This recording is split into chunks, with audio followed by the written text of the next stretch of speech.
1440 Oilers Nation, YouTube, and Facebook, as always, presented by PlayAlberta.ca. They are Alberta's number one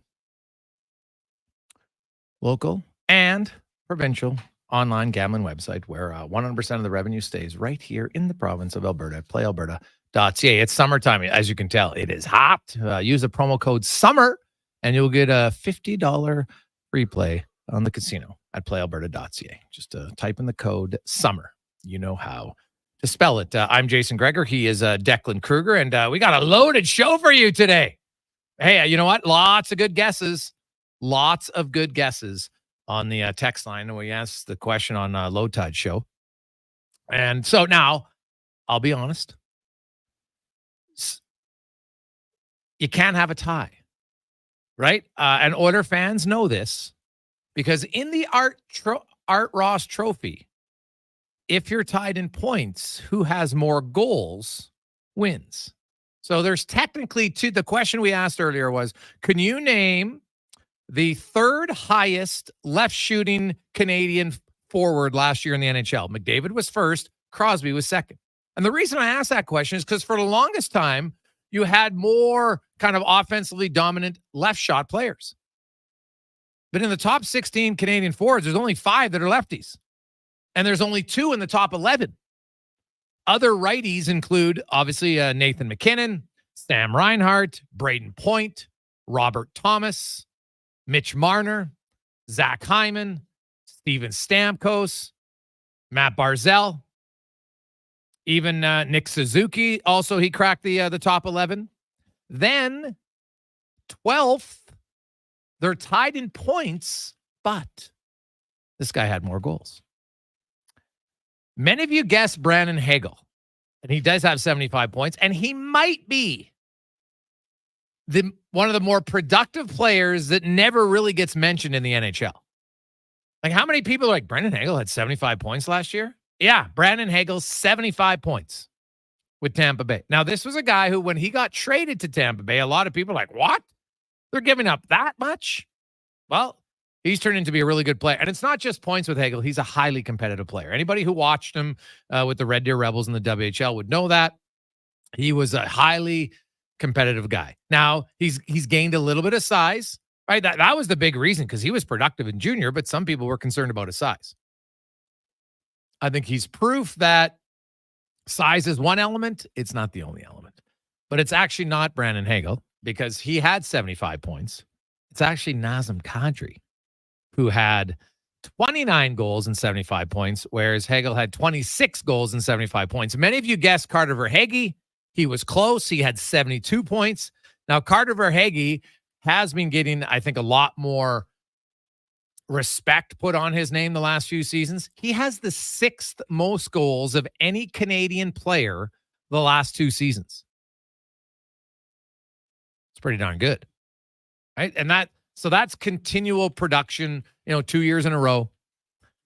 Another fun trivia for you. Don't look it up, because anybody can look it up now on the internet, and you'll know if you did or not. But I'll ask Declan, and then I'll ask you. Do you know which Canadian player, doesn't matter which way he shoots, has scored the most goals the last 2 seasons in the NHL? Any guesses, Deck? Yeah, I'm thinking here. I would say Nate Mack. No, he's at 93. Connor McDavid, even with his 64-goal season, he's at 96. But the Canadian player, I'm telling you, this guy's a lock. Well, he's already a lock. He's on the Four Nations team. Braden Point, 97 goals. And the reason I asked that, we haven't talked a lot about it, and we will. There's lots of other things to talk about, but we are going to dive in a little bit today about the forward groups for the 4 teams at the Four Nation Cup: Sweden, Finland, USA, and Canada. Finland's roster of forwards will be the easiest one to pick. If and if you want to follow along, the article just came up at oilersnation.com. You can read it there, and we'll have the lists. Donovan's going to take a picture of each of the and I just put out 12 or 15 forwards, but in some cases, like the US, they got a lot forwards, but so does Canada. Like, obviously, we know the obvious ones. McDavid. We know there's 5 that are already on the team, right? McDavid and Braden Point and Nathan McKinnon and Sidney Crosby and Brad Marchand. But what's funny is Brad Marchand has a guaranteed spot on the team. But if you look at this past season where Brad Marchand finished amongst Canadian forwards, now I know offense isn't the do-all end-all, but it's kind of important. Right? Brad Marchand was tied with Nugent Hopkins and Kyrou and Seth Jarvis and lots of other guys for 67 points. Now Marchand had 29 goals, so he would rank ahead of Nugent Hopkins in a tiebreaker. But that's how deep Canada is. Canada has right now 32 players who had at least 60 points last year. That's just forwards. I'm just talking forwards. They had 32 with 60 points. The U.S. had 32 with 50 points. Canada goes all the way. You get to the 50-point mark. Now you're talking 45 skaters, right? Like Canada's got lots of depth there. And what's interesting though is who's going to be the left winger to play with McDavid. I think Zach Hyman to start is the right winger that plays them. Scored 57 goals last year. Only Sam Reinhart had more for any Canadian player. So he's up there. He can score. B, he's got continuity. That's a fact. And I think it helps him. I think Hyman's but who's your left winger? Crosby and McKinnon, if they're going to play together, which I think is very plausible, Crosby's probably the left winger playing with Nate, I would think. Right? I want Nate McKinnon playing playing center. With his speed, I want him playing center. So I actually put in Braden Point to be the left winger on that top line with McDavid. It's got the most goals. Now, he has a right shot, whatever. We've seen lots of guys play their off wing and numerous times. If you sat down with Braden Point, John Cooper's his head coach. He'll know him very well. Hey, Braden, I was thinking on playing you on left wing on McDavid's line. What do you think? Well, you know what, coach? I don't think I can play. Like, as if, right? As if. No one would say, you're like, yeah, I'll do it. No problem. Draisaitl, remember? A lot of times Draisaitl would play the right wing with McDavid as a left shot. No big deal. So that's the guy that I could see playing on McDavid's line. So we're going to talk about that on the show today. Also, we're going to have the 2-minute warning with Tate. Corey Lavalette will join us. We continue our NHL offseason preview. We'll stop in Carolina. The Hurricanes, and they lost some key pieces on their back end. It looks like on paper they've taken a step back. How big of a step? We'll find out. Andi Petrillo will be by before she jets off to the Olympics. We're talking soccer, devastating injury in the soccer world. Also, I don't know how closely you're watching the negotiations with Alphonso Davies. You heard the main guy, Bayern Munich, calling out his agent. Now, hey, you know what? That happens in pro sports, but it definitely adds to some of the kind of the intrigue on what's going on with Alphonso Davies. Got 1 year left in his contract, but what's going to happen? Kevin Woodley will be by for his usual chat about goaltending. We're going to talk about some CFL as well. The Edmonton Elks. Oh my goodness.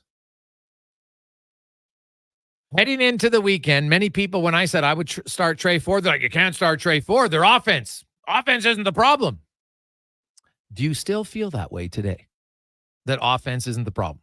Now, I understand that the kicker missed 3 field goals, but he attempted 7 because the drives kept stalling and they couldn't get in the end zone, despite the offense giving them fantastic field position time and time again. So McLeod Bethel Thompson, 206 yards, 27 completions. So less than 10 yards per completion, significantly less. Right? Under 9. No touchdowns. He's got an interception. So now he's got 6 picks in 6 games. Trey Ford had 6 picks in 10 games. He also had 12 touchdowns. Their running attack, non-existent again. 9 carries for Kevin Brown, 26 yards. They can't even average 3 yards a carry right now on the ground. So how much of that was due to the Trey Ford factor last season when Kevin Brown averaged 80 yards a game over those 10 games? He had 800 rushing yards. Well, it's actually 799. I'll round up to make it an easier number. That's 80 yards a game. He's averaging He now has 201 yards rushing in 6 games. They got no rushing attack.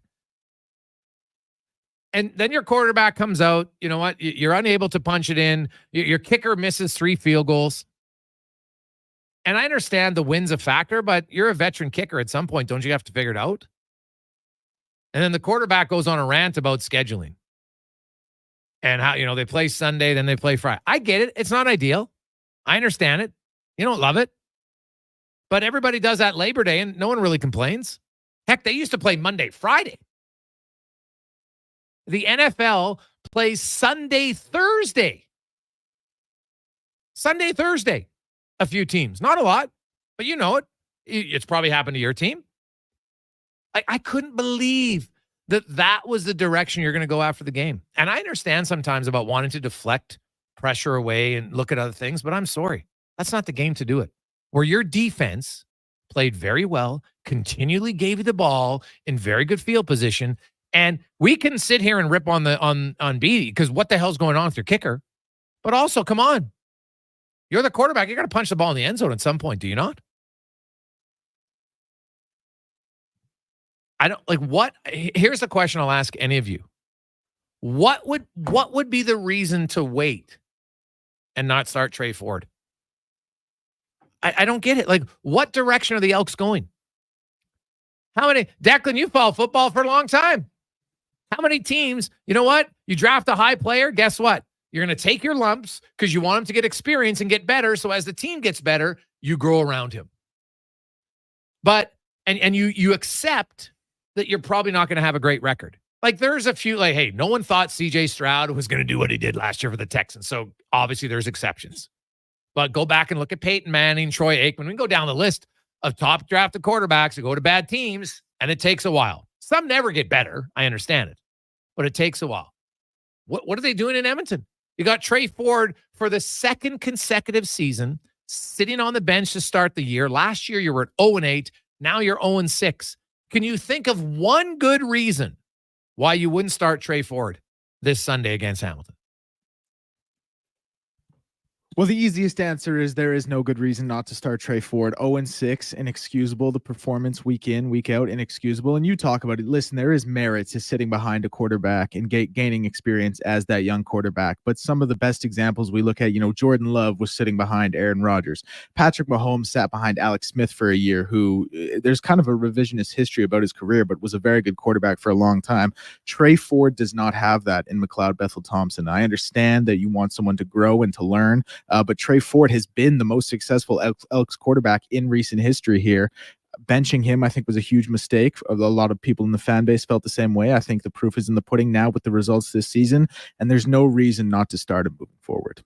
Yeah, I was even a little surprised. So you bring in Trey Ford, and he's in for what? 2 series, 3 plays? And I understand they didn't do a lot. I get it. Right? He completed 1 pass and he had 1 rush for 3 yards. But the guy hasn't played all year long. You give him 4 snaps and it's okay, I've seen enough. I don't really understand it was basically say, hey, we'll play you, but you're going to have to dominate right away. Meanwhile, our veteran who's been here all year long, we're just going to keep going to him and going to him and going to him in the second half. And we're getting good field position and good field position and good field position. I'll be honest, I'm perplexed. I don't know what direction it is. Now maybe they're hey, we're just going to get him in and now we're going to start him. He's going to have all week. He's got to take the number 1 reps in practice. So they don't play till Sunday. When they get on the field for practice this week, if he's not taking number 1 reps on the first day of practice, then I obviously don't expect he's going to be started. I just don't understand why he wouldn't be at this point. Any of our listeners, you get texters 833-401 1440, 833-401-1440 in our inbox. Hey, Greg's, maybe it's time for you to put a grow your hair wager into the universe from Chris. Seemed to work for the orders. Chris, that's funny, but not really funny. You know what? Some things work once, and I'll be honest, I thought there was very little chance that they were going to, right now, the Oilers were a good team, and I think they proved that they were a good team. The Elks, Like the wager would be, I bet to lose. Like I don't feel confident picking them to win a game. Like Hamilton, I know has only won one game, and they've been getting blitzed, but their quarterbacks passed for almost 300 yards every game. They just couldn't get a stop to save their life. Their defense played a better game. Now maybe it's just a one-time shot for them, and that you can say the Elks are due, but I don't. I can't see me. We'd have to think of something else other than that. So, hey guys, there's got to be a better field goal kicker. What happened to the guy last year? We got to have faith from Doug. Hey, Dean Faithful. Yeah, maybe they got to get George Michaels out here. Start playing the song. Because, how many games? That's 2 games now at least where I look at field goal kicking and I'm like, man, look at what's going on. Even if you look at last week, the first game against Ottawa when he missed the 31-yarder. Now that might not have impacted the game because it basically would have saved them from having to go into a 2-point convert. They still would have needed, to score late in that game, or I guess not give up the, because either way they would have lost. They just would have been ahead rather than tied going into the final 8 seconds. But the way it played out, they still would have lost. So, hey, Gregor, I don't understand why he's complaining. Ottawa had the same schedule. Cheese balls, you are bang on. That's what I'm like. Okay, wait a sec. Now, if you want to say that it's not ideal, okay, sure. I would get it. I'm sure you're going to talk to NFL players. They don't love it. But the Elks had extra time off between the other games. Then they play a game. Now they get a longer break again, right? Friday to Sunday.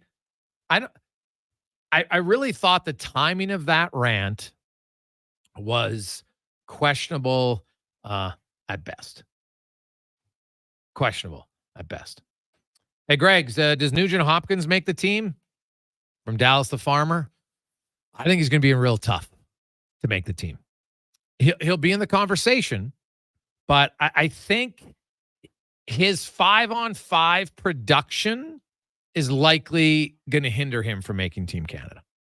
Because I don't think that Nugent Hopkins would get on the first unit power play when you've got McKinnon and you've got McDavid, right? And you've got Crosby. I don't see how Nugent Hopkins is on your first unit power play. So now he can kill penalties. That's the one thing he can do. And he can do it quite well. So, that'll keep him in the conversation. But, there's lots of other forwards who can do that, who are more productive 5-on-5. So I think he's going to have a really strong start. And that's going to be the difference. Because if you go down the list for Canada, Carter Verhaeghe, Mark Scheifele, Jonathan Marchessault had 42 goals last year. But what does that mean? Like Ryan O'Reilly, do you need a fourth-line center who can win you key faceoffs, kill penalties, and he's still a productive player? He had 69 points in 82 games. Right? What about Bo Horvat? So, Travis Konechny, he's a really solid player. So, yeah, what about Wyatt? Now, Wyatt Johnson, to me, is an intriguing player. I think he's really smart. Young guy who's only gotten better, playing in huge minutes, in key moments. He's got to be in the conversation. So I think Nugent Hopkins isn't tough. If I had to put out my roster today of the 13 forwards, I don't think I'd have him on mine. So, and honestly, if you're an Oiler fan, it's probably not the worst. You don't need all your players on the team. I think Hyman, McDavid. I think Bouchard's definitely going to be in the mix on the back end. I don't think it's a lock, but he's definitely a serious contender because you look at their right side defense. They got some pretty good defensemen there. So, Petrangelo, Doughty, they're probably going to want some experience. We'll see. Noah Dobson, Evan Bouchard, those guys are going to battle each other out. I think it's going to be hotly contested on the right defense spot on the back end. He's right. I think he's in the mix of the top 5 right defenders for Canada, for sure. But it's not, I don't think it's guaranteed lock it in that he's in. So we'll see. A lot of it's going to come down to how guys are playing, I think, in the first few months of the season. No question. Somebody's going to be a little bit hotter than others. We know that. So Victor Arvidsson, I think, is the other guy. Because if I look at Sweden's blue line, Ekholm will be in the mix. But if you're the Oilers, honestly, I don't think you want Ekholm playing. I think, his age, his foot speed, I think rest would really help him. He'll obviously want to play, I understand it. But if you're being selfish as an Oilers fan, you might not want him to play. But I think Arvidsson, you know what? He'll be in the mix for Sweden. But they got some good forwards too. So those are the guys. Now, Stuart Skinner, obviously, I think is going to be in the mix for Canada with Aiden Hill, Jordan Binnington, a few others. Like, they didn't name a goalie, right? They named one defense and 5 forwards. So I think we know which positions are maybe more up for grabs. So should be good. We'll take a quick break. We'll come back with more of that.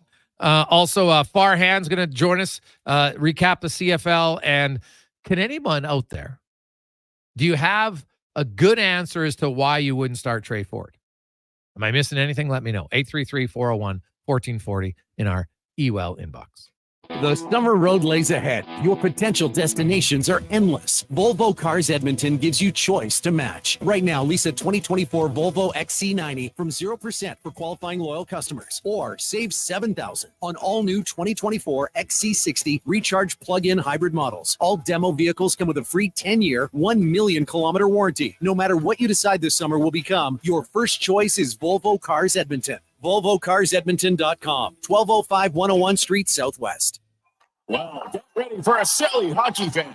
Your partner in power just skated onto the ice. EWEL.ca, the new e-commerce website for electrical wholesalers Edmonton, is ready for the power play 24/7, 365. UL skates to where the puck will be in 5 years. Now that's forward thinking. Killer selection, slamming products from the best brands, and legendary service. Don't sit on the bench. Get your account today at EWEL.ca and win that project. Plug into your partner in power. Get an EWEL.ca account today. Hey, Leduc, can leading edge physiotherapy help you? Well, this is a question I face every day. Let me answer the best I can. Do you have a pain or injury to your toe, foot, ankle, knee, hip, lower back, middle back, neck, shoulder, elbow, wrist, hand, or finger? Are you dealing with a sprain, strain, fracture, tendonitis, bursitis, arthritis, dizziness, balance issues, surgery, whiplash, or headache? Okay, I can't list all the problems that we can help in leading edge physio in under 30 seconds, and I can't promise we fix everyone. But I can promise that we'll combine our experience, skills, technology, and hands-on care to give you an edge. Life shouldn't hurt. Find us at leadingedgephysio.com. You adore your Audi, value your Volkswagen, baby your Beamer. But some of that love fades when repairs take several days and tons of cash for the dealership to do their magic. Let Cochran's Automotive rekindle the flame. They'll professionally repair your import, usually in one day. Audi, BMW, Mercedes, Volkswagen, Honda, and Toyota. Cochran's Automotive will return her to mint condition. Open at 7 a.m. Let Cochran's Automotive repair your automotive air conditioning before things heat up. Cochran's Automotive, 780-452-5001. What a season, what a ride. Congratulations on an incredible season from GS Construction. Whether you're a laborer, pipe layer, or pipe layer's helper, lead hand, operator, top man or woman, or water and sewer foreman, GS Construction has room for you on their team. GS Construction, celebrating 50 years of laying the groundwork of Edmonton and communities throughout Alberta. Let's get to work. Get started today at gsconstruction.ca. There's still time to book your tournament at the Ranch Golf and Country Club. As one of Alberta's top tourney courses, the Ranch makes hosting fun and easy for any group or business. No matter how unique or unusual, they'll accommodate your vision for an event no one will soon forget. Start planning your tournament today at their beautifully landscaped course on the outskirts of West Edmonton. On-site event coordinators are here to help, but hurry, availability is limited and booking fast. Visit theranchgolf.com. Employee pricing is on now at GMC. Right now, get up to $11,300 off select Sierra 1500 Denali Ultimate Crew Cab models. With employee pricing combined with Sierra's 6.2-liter V8 gas engine, 13.4-inch diagonal premium infotainment system with available Google built-in, plus available Super Cruise hands-free driver assistance tech, there's more reasons than ever to celebrate this summer. Hit it! Oh yeah! Ask your GMC advisor for details.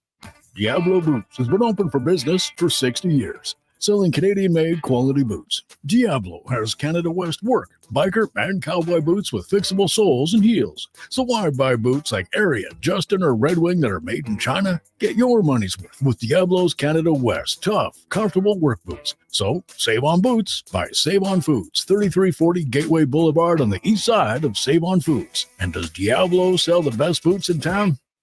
You betcha.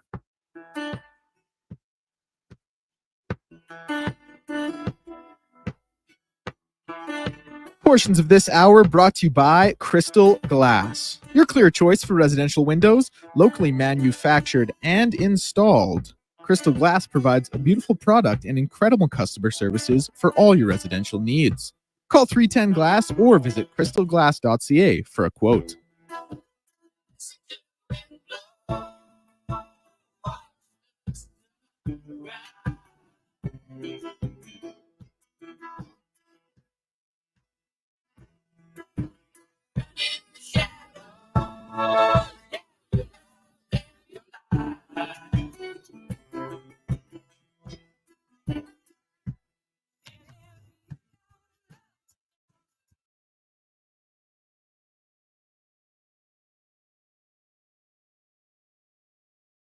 Having an awesome day.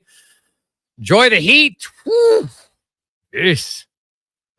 It's rare that it's still getting hot at like 5 in the afternoon. Usually it cools down at that time of day. Man, like last night, it just kept getting warmer and warmer. You're like, what is going on? So, you know what? I don't mind the heat, but we could all use some rain. So that would be nice. Keep being smart, please. We do not need fires at this point. I think that's the one thing. There's very few times we can get to complete agreement. I think most would agree. Let's limit the fires. We see the smoke, and we don't want any more of that. So be smart with fires and throwing your cigarettes out and whatever else. Joints, let's not do it. Let's do one thing, and let's talk a little football as we get to our football report brought to you by Legacy Heating and Cooling. Home of the no payment, no interest for 1 year on your AC unit. I know you've been thinking about it. Well, don't hesitate. Pull the trigger. You won't regret it. LegacyHeating.ca. As Farhan Lalji from the CFL on TSN joins us. And so Farhan, I've been looking at all the angles, and I'm trying to find a reason why the Elks shouldn't start Trey Ford. Can you give me one? Can I give you one? Well, I think they believe that their passing game is more consistent and has a higher ceiling with McLeod Bethel-Thompson pulling the trigger. I think all the coaches believe that he is a better, more consistent passer of the football, and that's how you got to win games in this league. And to be quite honest, I think talking to coordinators around the league, I think they believe the same thing when evaluating Edmonton's situation. However, from the other side of it, look, this team's 0-6.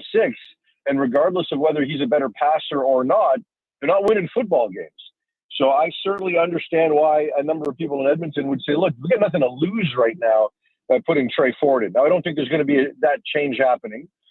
Interesting comments from McLeod Bethel after the last game, because he was pretty down on the fact that Trey Ford even got put in for a couple of series in the first quarter, in terms of how that affected his rhythm and what have you. And I was surprised because I think he's been very supportive of Trey and trying to help in Trey's development. So I didn't think he'd react the way he did, but obviously he did. So, I would imagine they'll still find ways to dabble with Trey, but I don't think they're going to be at that point yet where they're going to dive in with both feet. I keep hearing though he's a better passer. Well, the running attack's non-existent. And when Trey Ford was in, it wasn't just him that could run. It was Kevin Brown who could run a lot, twice as much. Yeah, so totally agree. If we look at to me, passing's one element of offense, and the Elks offense per game yardage is lower per game in the 6 games with Bethel Thompson than it was with Ford in the 10 games. And they're 0-6 compared to 4-6. And I know defense has not been good at times. I get it. Kicking game, meh. But against Ottawa, like how many times can your offense give you the ball in Ottawa's territory and you can never punch it into the end zone?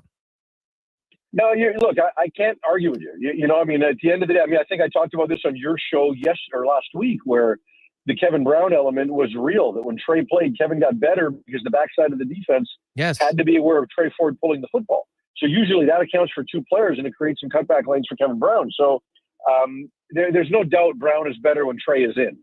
But it doesn't necessarily make the rest of the receivers better. But look, at the end of the day, and offense has not been the problem for this team until that Ottawa game, right? 9 points in this league simply isn't good enough. There's just no way around, and you can't sugarcoat it. And, and you're right, defense did its part, right, in terms of what they were able to do in terms of giving that offense field position. And for the first time all season, it was really the offense that did the letting down as opposed to the other 2 phases. So, look, I don't disagree with the coaches that McLeod's a better thrower of the football, but I also and I know I'm riding the fence on this one. I'm not gonna, I'm not Glenn Suter, who's just going to be pounding the table for Trey, but I do think there's a case to be made for giving him more time, and just why not at this stage? 0-6 is 0-6. Why not?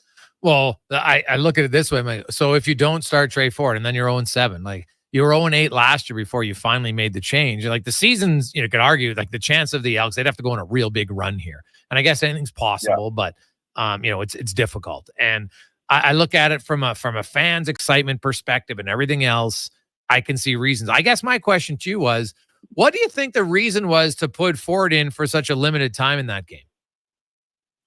Well, they had committed beforehand, right? I mean, we had reported beforehand that Ford was going to be playing in the game. I think they felt that there was going to be a role for him and, a chance to get him in and just use him as a change-up.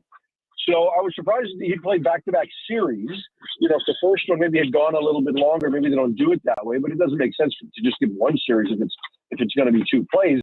What kind of had my eyebrows raised a bit was that it was the same offense, right? And I understand that Trey doesn't want to be a gadget guy, but there are still regular football plays that involve a quarterback pulling the ball and trying to get on the edge and using his legs. And if the throw is there, take it. And if it's not, you can take off and run with it.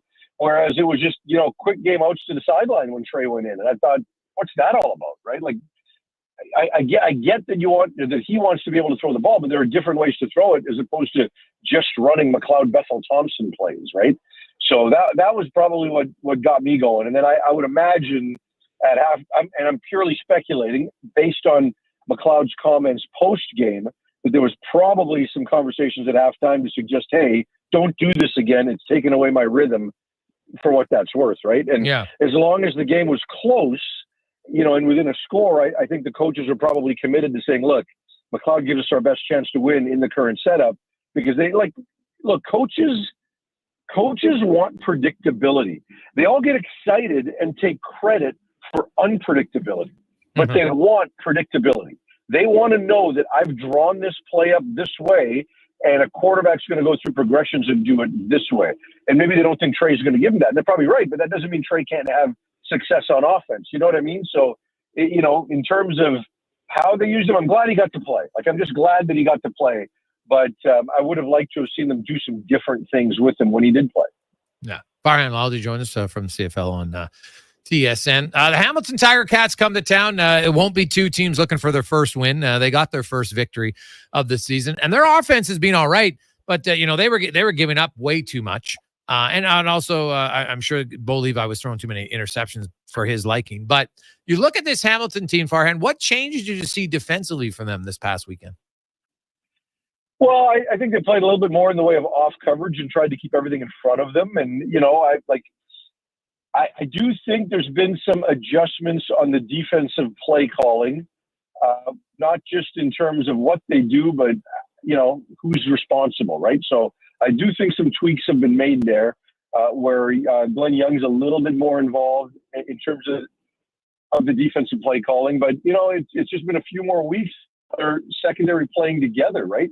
Because when you look at that first half against the Lions, it was an unmitigated disaster, right? It was just a train wreck. Guys nowhere near their receivers. And in this game, you also have a quarterback that is a little less predictable, and that doesn't necessarily put the receivers in the right spots to do some things. So it was a little bit different than what they were facing in Toronto, but also in terms of how they were defensive play calling. So, just a little bit more conservative, keep things in front, and try to find a way to they can force to drive the field with a young quarterback, right? So, curious to see what they come at Edmonton with. But I'm still not a big believer in their personnel. I really am not. And Peters played better for them in the secondary, but in backing core, and they still don't rush the passer consistently. So, but look, Edmonton's offensive line is not good, right? For my money, that's the worst offensive line of the league. Mm-hmm. So I do think that they're going to be able to pressure Edmonton with 4 because everybody pressures Edmonton with 4. And that makes things a little bit more forgiving on the back end in terms of how many guys you can drop in coverage. So because and I would agree with you, Farhan, about the offensive line of the Elks. Is that not another reason, if you have a scrambling quarterback, maybe he can bide some more time? Now, I know the ultimate argument would be, well, but then your young quarterback's going to get murdered. Well, you've got a pocket quarterback who's standing in there all the time, and he's not getting throttled. So now maybe he's better at reading the second option or third, sure. But sometimes I look and say, if you get Ford to move the pocket around even and spread out the offense, and we talked about Kevin Brown running, to that opposite side, well, maybe that kind of protects your weaker offensive line. What do you think? Yeah, good. For me, I know that. Yeah, well, we lost Farhan there, so that's okay. We were nearing the end of the segment anyway. We'll just text him. Thank you, but phone was cutting in and out, so not ideal today. Must be super busy in Vancouver or where he's at today. But I look at all the things, and I would agree with Farhan wholeheartedly. Right, like it's not like if you play Trey Ford, the Elks are going to win every game. Right, that's not going to happen. It didn't happen last year. Heck, they only won 40%, but that's better than zero, is the way I look at it. And when you're a bad team, part of the growing to become a better team is looking and say, hey, do we think Trey Ford has more upside? Now, maybe they don't. Maybe at the end of the day, they don't believe he is.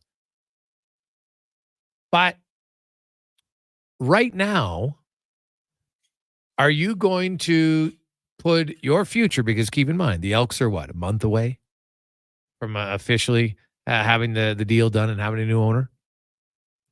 And are you that confident to say, I'm going to bet everything on Bethel Thompson that we can win a few games? Because even if Trey Ford loses a few games, but adds entertainment, you saw it last year. They won some games, so that helps. But he was entertaining. And part of that, when you're a losing team, at least you can lose and not be entertaining, or do you want to lose and be entertaining? From a money bottom line perspective, you might make an argument that the latter makes more sense. So I look at the Elks, and I'm very curious to see what Jarius Jackson does. Obviously, he's a former quarterback. He knows the position very well. I didn't love Bethel Thompson's, I didn't like taking out of rhythm. I don't mind being honest. But then you start making excuses about travel when the team you're playing face the exact same travel. I understand injuries are frustrating, no question. Right? There's lots of guys who got banged up, and some of them, unfortunately, season-ending injuries for the Elks. But that's not what cost you the game. It's a different thing. Now and that's, by the way, everybody says it's the first time this year. I disagree. I thought the game in BC, where the defense played very well against Vernon Adams and that BC Lions offense, kept them in the game. And there were some key throws that were missed. And then an interception a few plays later by Bethel Thompson in the green zone that cost them. So that's 2 of the last 3 games. I would argue the offense has been a bigger problem than the defense. I have no issues with their defensive play in Ottawa, and I didn't have any real issues in their defensive play against BC. Now, the home game against Ottawa obviously wasn't very good. So I'm curious, was what we saw in Ottawa a reflection of some changes? Because they got more pressure. They blitzed more. We saw that. Right? They got way more consistent pressure. Any quarterback in the world will tell you, I would much rather have more time than less time in the pocket. They didn't give him as much time, and guess what? Then he struggled. So it's one where you can't just keep punting the ball away. As far find out what you have in Trey Ford. He's made 10 CFL starts. McLeod Bethel Thompson now has passed for 74 touchdowns in his career and 60 interceptions. That's a terrible ratio. Now, Trey Ford, his first year when he played, I think it was 3 games, he had 2 touchdowns, 5 picks. Not a great ratio. Last season, 12 touchdowns, 6 interceptions. And that's what, remember when Coach Jones came on and said, well, Ford's got to improve his touchdown to interception ratio. And I was like, dude, it's 2-1. I went and looked at Bethel Thompson. He had 1 season in his career where he was just at a 2-1 ratio. Every other one was 1.5 to 1, 1.4 to 1. He never had a 2-1 ratio other than 1 season. Ford did that in his first full year in the league. And again, I don't know how good Trey Ford is. I really don't. All I know is when he's in, their offense was more productive, running and passing the ball combined. Now it's a one-dimensional offense. They can throw the ball. Last game, obviously, they couldn't. But they can't run it. They haven't been able to run the ball all year long. So can Trey Ford and the threat of him running open up the running game? If it does, there's value there.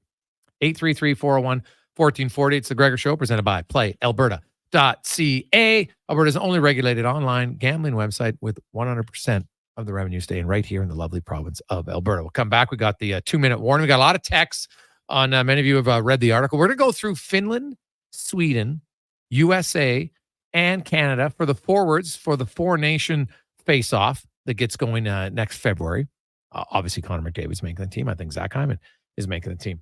If you missed it, former Edmonton Oilers Jay Woodcroft and former Oilers head coach Todd McClellan were both up for the Columbus job, but it ends up Dean Evison is the new head coach of the Columbus Blue Jackets. So all the teams now have their head coach for the year.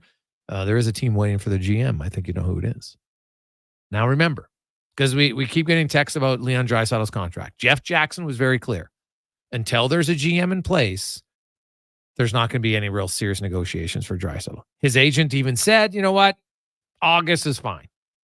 Right? There's nothing really holding this back. I see some people out there, oh, Draisaitl hasn't signed yet. Clearly, him and the Oilers are far apart. No, not at all. Hey, he's got his, they had the stag, then he's got his best buddy's wedding this weekend.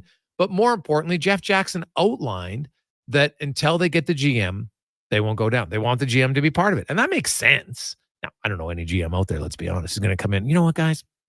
I don't think we should extend Draisaitl. No, I think it's a really big decision for the organization. Right? Will be one of the biggest decisions they've had in a long time. I think we all know what they want. I think we know what Draisaitl's camp wants. I don't think it's going to be a hard conversation, but you would like your GM to be part of it. It makes sense to me. So get him hired. I think it could happen maybe this week. I think by the latest next Wednesday is what I would say. And then they'll have it done. They'll have the announcement, right? Then he gets some time, talks to Jackson, talks to Gretzky, talks to, whoever. Maybe it's Gretzky talking to himself. We'll see who the next GM is going to be or not. But then I think they'll focus in August on Leon Draisaitl. When that's done, then they could have some conversations with Evan Bouchard as well. Now, Bouchard's different because he's not a pending UFA when his contract's up. He's just an RFA. So it gives you a little bit more time and a little bit more wiggle room. Quick break. We'll come back. We'll get to the 2-minute warning of the Gregor Show presented by PlayAlberta.ca. What's cracking at Cattail Crossing? Every Friday after 4 p.m., it's 9 and Dine Fridays. Includes golf for two with a power cart at Cattail Crossing and a $50 food voucher at Out of Bounds Restaurant. Only $119.99. Tea times can be booked at cattailcrossing.ca. You don't work for GMC, but it's kind of like you do because you pay what we pay. GMC employee pricing is on now on all 2024 GMC Sierra half tons and Hummers. Oh, but at Wolf GMC Buick, it's even better. Get GMC employee pricing on every in-stock 2024 GMC. If it's new and a 2024 and it has that beautiful GMC logo on it, then it's GMC employee priced. Pay what we pay, but only until July 25th. Get into Wolf GMC Buick now and see the over 200 GMCs in stock. Jonathan and Murray are friends. Hey, buddy. Hey, buddy. Except when they talk about which stadium is more fun in the summer. Dude, Commonwealth has Elks Fan Park. Tailgating at its finest. But it can't compare to the old ballpark in the River Valley. Riverhawks games are electric. But ask them who makes the best beef jerky in Alberta, and they'll tell you. Wilhauk Beef Jerky. It's the only thing everyone can agree on. So pick some up for your summer pregame snack. Wilhauk Beef Jerky, because you don't win friends with salad. Bringing every project to life requires the right team. By joining the Japa Machinery Group service or sales teams, you can be part of setting a new industry standard. Celebrating a legacy of excellence with Japa. Learn more at japamachinery.com. The Brick is serving up incredible deals on items in every department. Find up to 25% off dining and bedroom packages, up to 40% off mattresses, and up to $840 off sectionals and sofas. Find everything you need to outfit your home this summer, from kitchen appliances and dining sets to mattresses and electronics. Take advantage of our amazing block party prices and fun family activities. Some exclusions apply. See in-store for details. The Brick, saving you more. Hey, Elks fans. Jackpot! Touchdown! Get on the Elks Party Bus for every home game at On the Rocks for only $35. Included is a game ticket, round-trip transportation, and a prepaid Coors Light. Reserve your spot now at ontherocks.com. And OTR is your go-to for every Euro Cup game. With $5.25 Heineken. Their first major trophy. It's the ultimate football experience. Canadian or European. Only at On the Rocks. Jasper Ave and 118th. The job isn't done until the last load is hauled, and having a semi-trailer out of commission is not an option. Whether replacing or adding to your convoy, Edmonton Trailer has a huge inventory of new and used semi-trailers, trusted by the gravel, logging, oil field, fluids, and freight industries. Find a trailer right for you online or at one of their 3 locations. For sales, service, parts, rental, and finance, when you're in it for the long haul, Edmonton Trailer. Rule number 41, never challenge a goose in the Bow Valley. They run this town and they know it. Summer in Alberta has its own set of rules. And if you're looking to add a little extra fun, Play Alberta has it all. Use promo code SUMMER to snag a $50 casino bonus for casino, instance, and live dealer with your next deposit. Get ready for promotions throughout the summer to help you make the most of those sunny Alberta days, because we all know they don't last long enough. Bonus terms and conditions apply. Tim's Maple Bacon is back, featuring crispy, naturally smoked bacon with a sweet and savory maple glaze and a 100% Canadian fresh cracked egg, all on a new cheddar croissant. Try Tim's Maple Bacon breakfast sandwich today at participating restaurants in Canada for a limited time. At Toyota, we understand life's full of winning moments, like winning shotgun in an epic game of rock, paper, scissors. Boom. Paper covers rock, Carl. And we design our award-winning vehicles with your needs in mind, giving you a front row seat to all life's victories. Except you, Carl. You're in the back. It's time for everyday wins. It's time to Toyota. Lease a 2024 Tundra 4x4 double cab SR5 from $159 weekly for 60 months at 5.99% with $6,599 down. Visit shoptoyota.ca or your local Prairie Toyota dealer today. Hi, Bobby.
Lots of other news.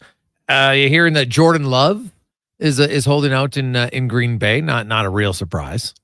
Usually they go on and get it done. Hey, you're a QB in the NFL. You're coming off a pretty good season. You want to leverage the benefits when you have it. It's just kind of how it works. Deck, any guess on what his contract's going to be? We talked about this on Fantasy Frenzy a little bit. I don't think he'll be in the Trevor Lawrence extension range, which was 5 years, $275 million. I think he is going to take a bit of a cut. I mean, you talk about it. I think it's going to be 5 years, $200+ million, maybe just north of $200 million with a $40 million AAV. But I think with Jaden Reed, Romeo Doubs, Christian Watson, all very young receivers, all came into the club at the same time. He's going to take a bit of a pay cut to spread that money around a little bit. Yeah.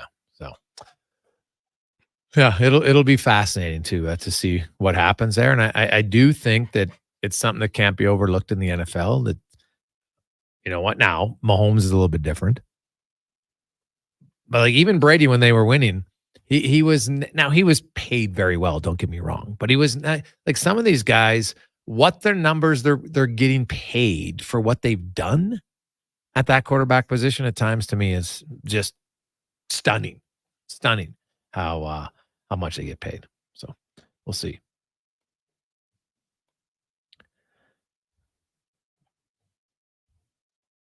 Hey, guys, I have to say, I'll agree with Gregor, which doesn't happen very often. Well, that's good. If we all agreed all the time, it'd be boring, Mike. But, guys, I think the defense actually hasn't been as much of an issue in the last few games. Yeah, the home game wasn't great, but look at their BC performance. Look at the Ottawa performance. I think the offense and their inability to put it into the end zone has cost them in 2 of the last 3 games. I think that's totally fair. I like how you worded it. Put it into the end zone. We all know that the kicker missed some kicks. Valid. But if your kicker's struggling, maybe put it in the end zone. It's not like it's not the Ravens defense we're talking about here, right? This is not, you're going back and all of a sudden you're going up against, the heyday. Go back and look at, Montreal's defense from a few years ago. Winnipeg's dominant defense. That's not who Ottawa is. Like, come on. You just scored how many points against them the week earlier? Now you couldn't do anything? Like, I don't know. I found there were, and I get it. And here's the other thing. The longer you lose, the more frustrating it becomes. And I felt like excuses for the loss, we heard more of them after the last game than we'd heard, I think, in any other game. And to me, that's a little bit concerning. Because I get you're frustrated. It's the worst part about being a pro athlete is when you're on a lengthy losing streak. And football is even more difficult because, like in hockey, you can have a 6-game losing streak, but that could end in 2 weeks. You're in the CFL, you have a 6-game losing streak, and oh, by the way, they've had a bye. So you're talking a 7-week come to work, never excited. Because even if you don't play well and you win, you still won, and it feels better. So yeah, it becomes pretty damn draining. I don't think there's any debate about that. Now let's get to the 2-minute warning, brought to you by Action Electrical, where you can take take action, on your savings. If you're looking for, maybe you got some issues with your electrical preventative maintenance, they can help you out with there. Solar for either residential or commercial, they do it all at actionelectrical.net. Here is Cam Tate in another edition of the 2-minute warning. Good afternoon there, Jason. Quick question to get things going. Who gave you your first tape recorder as a young boy so you could start your sports announcing career? Okay, here we go. Now, not to say Mark Spectre is old, but he began his journalism journey using a typewriter, not typing, rather Pacific, on a laptop. And Spec, the senior sports columnist for Sportsnet and twice-a-day contributor here on Sports 1440, like most of us in the business, had his first typewriter given to him. But would Mark or Gregor be the leaders, and really the people they are, without getting the tools of the trade at an early age? That's why Sports Central in Edmonton is so important. The group provides equipment to young kids who have the same hopes and dreams in sports, but they don't have the financial resources to purchase the tools of torture: skates, shoulder and knee pads, sticks, baseballs, gloves, golf clubs, golf balls. And for a young man in Edmonton with dreams of playing soccer named Alonzo Davies, the equipment was provided so he could do just that. And man, did he do that, and continues to, on soccer's world stage. For the past several years, Mark has hosted a golf tournament to raise funds for Sports Central.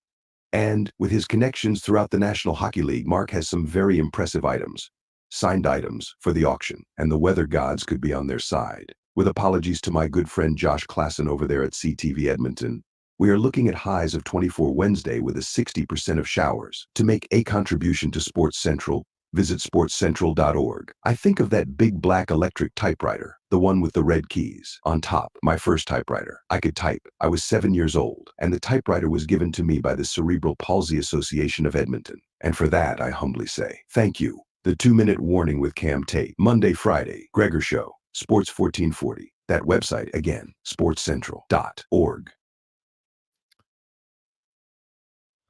It's a good question. John Short would have instructed me on where to get my good recorder. They're probably a lot easier than back in the old typewriter days. I think I might have had a typewriter. Well, not my own, but had one in school. Maybe. I'm trying to think. I know my mom had one at home, but I don't recall ever using one, to be honest. So maybe I did and I don't remember it. But the Sports Central is a great thing, what they do. So if you're going, if it's only 24, that's balmy. I thought it was supposed to be like 34. So take that for sure. The guys watching the Elks, the O-line's the team's biggest issue. They all need to improve, but it seems I'm always noticing folk calling in a negative way. He gets turned around tons and always seems to taking boneheaded penalties from Team Dean. Well, you are correct on the he's taken some ill-advised penalties, no question. Not a ton, but you're right. Like the one in Ottawa pulling the guy off the pile after the turnover, that one made no sense, right? Like you're frustrated, I get it, but it didn't help. And then all it did was put them 15 yards closer, and Ottawa goes down and scores. Now, they might have scored a touchdown anyway. I can't guarantee that they wouldn't have, but it just made it a little bit easier, right? The O-line, and that's where it comes down to when people talk about Chris Jones. When you're the GM and the head coach, I just don't think it's capable to work and be successful. And when you look at why the Elks got here, there's not just one thing. I know some people mention the name, and the name has nothing to do with the play on the field. Okay, nothing. If some fans don't want to go, that's valid. But it has. If they were still called the Eskimos today, do you think that means the O-line would be better? Would they have drafted better? Would they have scouted better? Would Trey Ford be playing? Right? So to me, it's two very different things. One has to do with some fans not going to the games. Fair. But it has absolutely zero to do with their lack of talent across the board right now. And that falls directly on the shoulders of your GM and their scouts. That's their job. Bring in new players. Bring in quality players. It can be hard, yes, but other teams do it, right? It's not like Edmonton is the only team that has to scout and go find players. Not at all. So when the new owner comes in, it'll be fascinating to me to see what direction they go. I would say this. I'll be stunned if the first major move by the owner isn't announcing a team president. And it's going to be somebody who I think understands business, but also is going to have somewhat of a pulse on football. So at least when they hire the GM, or maybe he just takes the intern tag off Roy Simon, we'll see. But that they have some checks in place to know that, hey, you know what? We're on the right path here. It has to happen. And whoever they hire as the GM, sure as hell better not be the head coach.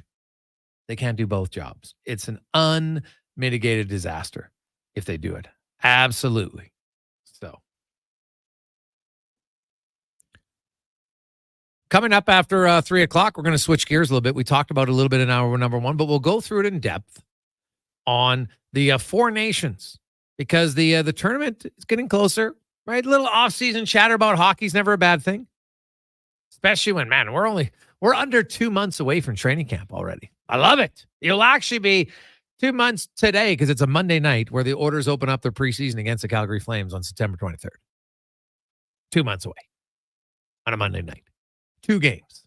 Going old school. That's good. 2 out of 8 done in one night. It's benefit for all of us. Let's not kid ourselves. And we'll talk. We're going to go Finland, Sweden, U.S., Canada. We're going to focus on the forwards. We'll do the defense later on this week.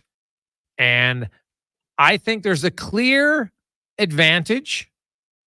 There's one team that I think is obvious that their management's going to have the easiest decisions. But the other 3, I think there's going to be some great debates. We'll discuss all that on the Gregor Show, presented by PlayAlberta.ca. Let's get to Declan Kruger and a Sports 1440 update brought to you by Albatross Roofing. They are looking for experienced flat roofers and sheet metal fabricators. You must have experience with SBS modified bitumen roofing systems. You can apply at roofingalbatross.ca. This is the Sports 1440 update.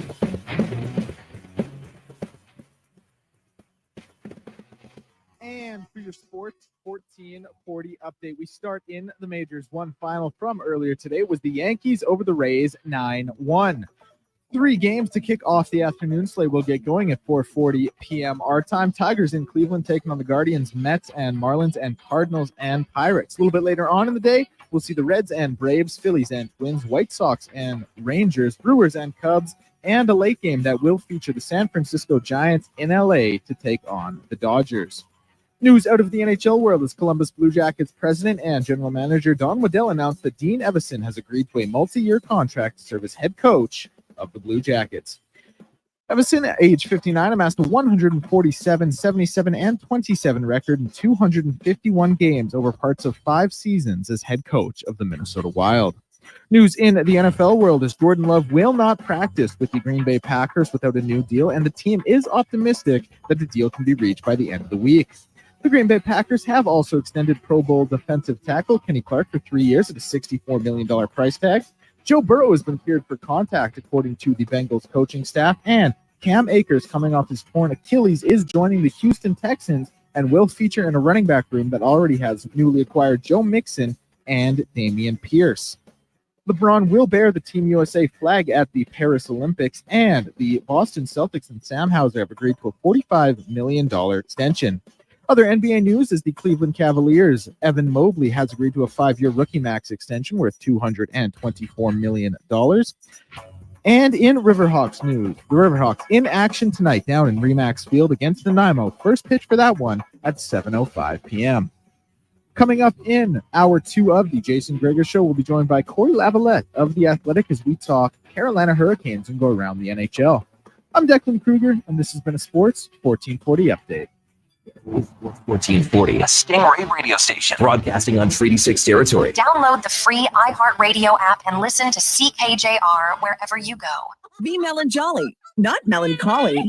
Summer is ripe for fun, and some Booster Juice bestsellers are back in season. Watermelon smoothies, including the refreshing Watermelon Wave, a berry burst of strawberries, raspberries, pomegranate, and vanilla frozen yogurt, and fan favorites, Watermelon Explosion, a refreshing burst of bananas, mangoes, and pineapple, both made with watermelon sorbet and probiotic yogurt. All of the watermelon, none of the seeds. Visit a Booster Juice near you today or download the Booster Rewards app. Legacy Heating and Cooling is still the #1 company for families who don't want to see dad in his underwear. Come on, we warned you about a heat wave a while ago, and lo and behold, here we are.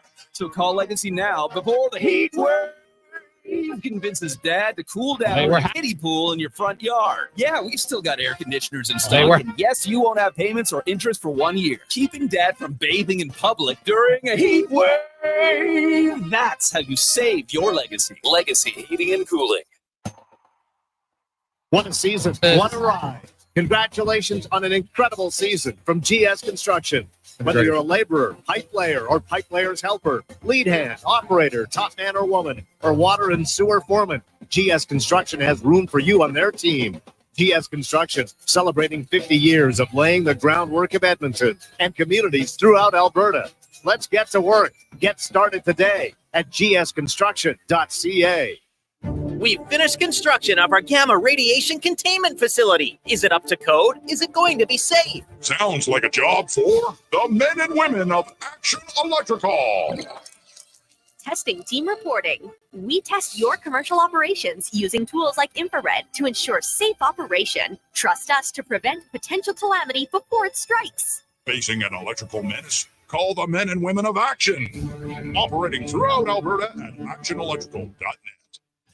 I'm Colin Livingston, president of Cantork. Since 2016, we've been at the forefront of hydraulic torque wrenches in Canada. I'm delighted to share our latest venture, in-house production for quicker turnaround, superior quality, and heightened versatility. Experience excellence at cantork.com. The cheesy burger pizza is back at Papa John's. See what happens when you ask for it? Boom! Finally, it's on the menu again for a limited time. Get all the items in the Cheesy Burger Trio or choose between the large Cheesy Burger Pizza for $18.99, Cheesy Burger Papadilla for $9.99, and Bacon Cheesy Burger Papa Bites for $8.99. All made with sizzling beef, dilly pickles, ooey gooey cheese, and burger sauce. That's right, burger sauce. Get it before it's gone. Better ingredients, better pizza. Better get you some Cheesy Burger Pizza at Papa John's.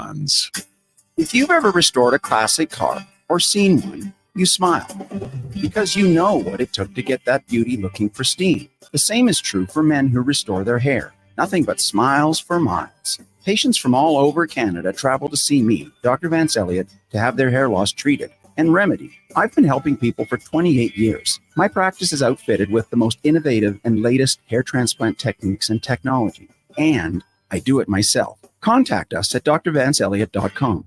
We're Johnston, whoa. Hi, Dennis from Weiss Johnson here. We all know how unpredictable Edmonton weather is. Extended falls to late winters, and who knows what spring and summer will bring. Regardless of the outdoors, your indoors will be comfortable with Weiss Johnson and Goodman. Whether it's a new Goodman air conditioner, heat pump, or furnace, using our expertise, we'll give you the best quote on Goodman products with no misleading information or offers. Just what's best for your family. Visit wjcools.com today.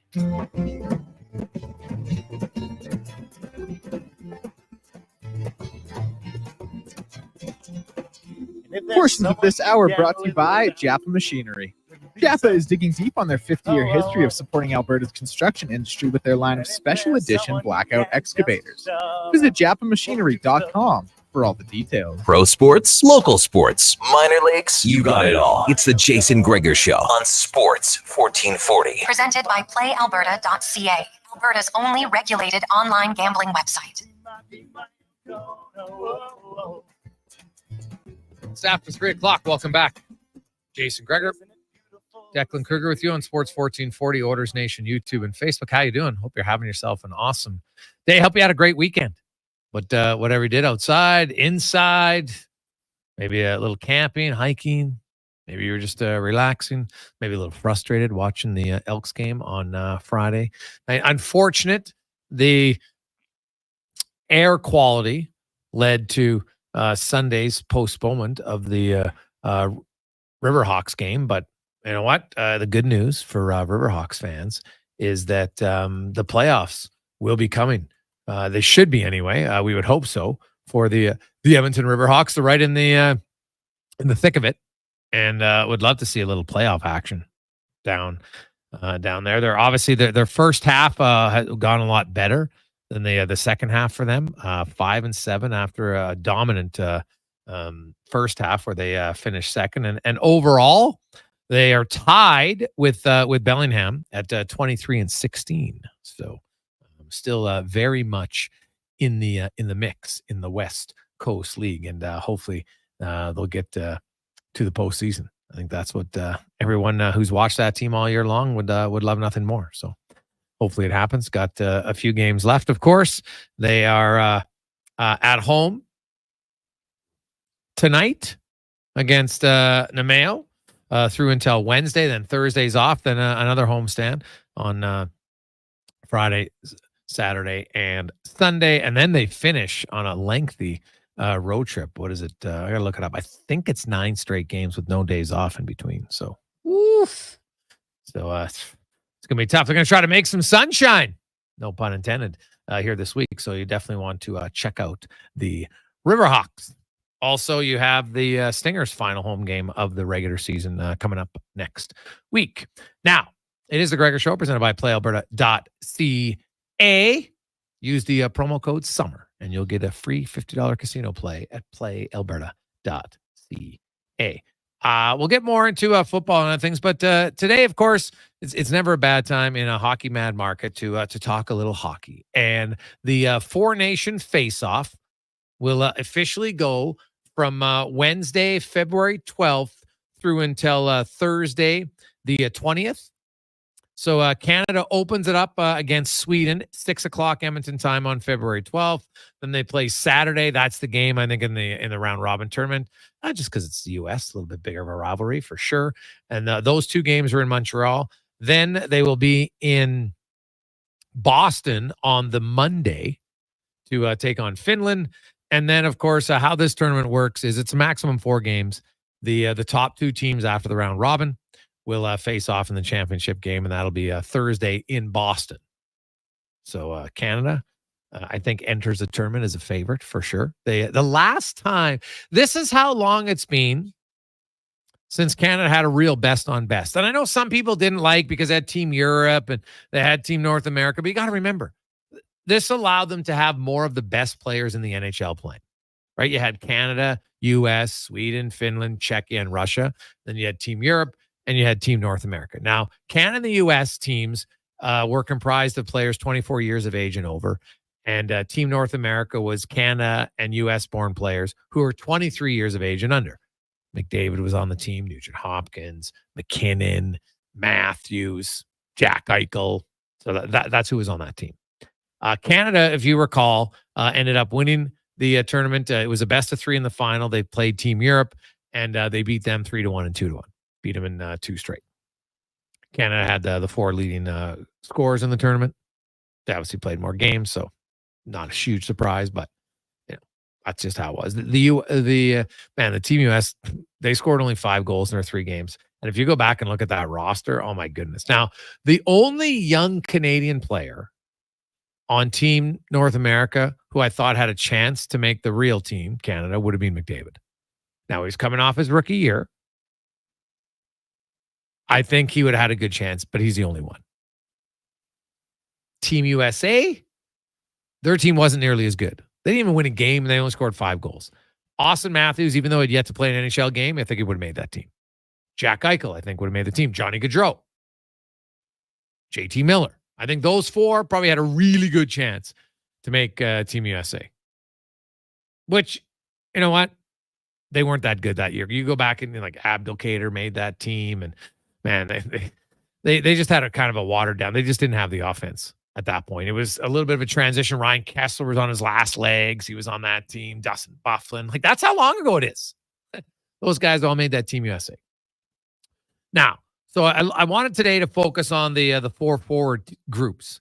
And I look at Team Finland. So forwards that are a lock because they've already been announced: Barkov, Rantanen, and Sebastian Aho. I think we know they're on the team. Some other guys, Rupe Hintz, mark it in, he's making it. Teuvo Teravainen, he'll make it. I think Michael Granlund, he had 60 points last year. Like, Finland doesn't have a real deep forward group at the NHL level. Arturi Lehkonen, like, it's a lock. He's on the team. Anton Lundell for sure to me. And I even think Maselli from Arizona or Utah, excuse me. I knew I'd say that, but from Utah, he'll make it. So I think they're top 9 in whatever order. Those 9, I think, are there. After that, you're going to have guys like Capo Caco, Eetu Luostarinen, of course, who just won a cup with Florida. Jesperi Kotkaniemi, Eli Tolvanen, Erik Haula. The wild card, of course, is Patrik Laine. If Patrik Laine is healthy, I think there's a good chance he's on the team. But he's still in the NHLPA assistance program. So we'll see. So I know those of you who are watching right now on YouTube can see it. Or if you want to follow along, if you're in the office, go to OilersNation.com. You can click on my article and you can see we kind of do a rundown for Team Finland. And when I look at their forward group, obviously I like the top end guys, Barkov, Rantanen. Like, those are guys that would make Team Canada. Right? I think we'd all agree they're pretty good. Sebastian Aho, probably pretty good chance he would make that team. Rupe Hintz, yeah, I think so. Maybe. Right? Or he'd be in consideration for it. After that, no, I don't think so. Right? They wouldn't make Team Canada, maybe not even USA. I think 3 or 4 of the Finns. So they just don't have the same offensive punch. They had 20 forwards who even played 40 games last year in the NHL. And 14 of them had 25 points or more. Like, they don't have a ton of offensive punch. They will come into the tournament, to me, as the clear underdog offensively amongst the 4 countries. I don't really find it close, to be honest. There's a significant gap from them to even Sweden, then USA and Canada when it comes to offensive punch, at least on paper. Now, maybe some of their guys get hot, but they just don't have the offensive depth of the other teams right now. But we know the one thing about the Finns, that you get into these tournaments, World Juniors, the World Championships, they love it. And they unify very well. They come together. They're a small nation, right? 5 million people. They actually produce quite a few hockey players when you consider. So they're not going to be an easy out by any stretch of the imagination. They play very well as a team. But just on paper, when it comes firepower to firepower, the Finns, to me, are clearly number 4 in the forward group. Then we go to Team Sweden. They have their locks already. They have 3 forwards as well who are locked in, guaranteed to be on the team. And those guys, I'll just wait. Donovan's going to get it up online there. I'll give him a few secs as he's wheeling and dealing with it. But they have there we go. So he has Forsberg, Nylander, and Zibanejad. Those are 3 of the 6 locked in spots. And they have defense and goalie. So Elias Pettersson, lock him in. He's making the team. I think he's their number 1 center. Adrian Kempe, He'd be on my team without question for Team Sweden. I think Jesper Bratt.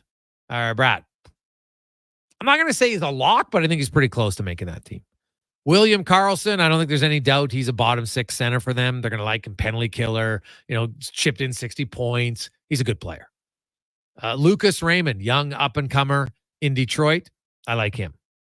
Gustav Nyquist, man, like this guy just hangs around and just keeps producing. He had a great year last year. 60-plus points. Lots 5-on-5.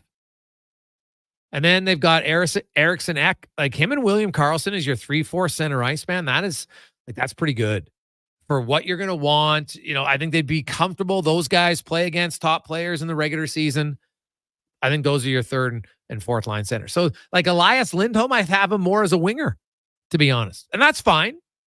Right? Now, Michael Backlund to me is an interesting one. Does he have enough left? I would argue no. But in order for him to come out, is Team Sweden ready to give some opportunities to younger guys? William Eklund in his first year had 45 points with San Jose last year. Fabian Zetterlund, 24 goals, 45 points with the Sharks. And then there's Leo Carlson, really good young player. Now we saw it. Anaheim kind of had him on a little bit of an ice count, if we want to call it that. Also had some injuries. So he only played 55 games. Alexander Holtz, who was just traded by New Jersey. But this guy, 16 goals in New Jersey. There's a lot of people who feel he's right on the verge of breaking out. And if one of those young guys has a good start, I don't see how you could hold him off. So they've got better depth than Finland. They had 12 guys with 23 points last year, 10 forwards with 60-plus points. Right now, I didn't even mention Victor Arvidsson. I think Victor Arvidsson, he had 15 points in 18 games for LA last year. If he's healthy, and remember, he's most likely going to be playing with Leon Draisaitl, I think he'll put himself in a very good position to make Team Sweden. So their forwards are solid. Right? You got 10 guys, 60-point guys. They're good. Swedes, for the most part, are pretty solid two-way players. Right? They don't need a map in their defensive zone very often. Now, are their top guys the same? Like, I like Elias Pettersson, but he's not McKinnon. He's not McDavid. He's not Matthews. Right? I like William Nylander, but again, not top. Philip Forsberg, they're really good, but I don't have them having any elite offensive forwards. So I put them as 3rd when it comes to forward groups. But they're solid, and you're going to have to respect them. They'll be quite good. So that, of course, leaves us the 2 teams, USA and Canada. And we're going to get to them after our next guest. So a little bit of a teaser for you. So we went through the Euros in Finland and Sweden.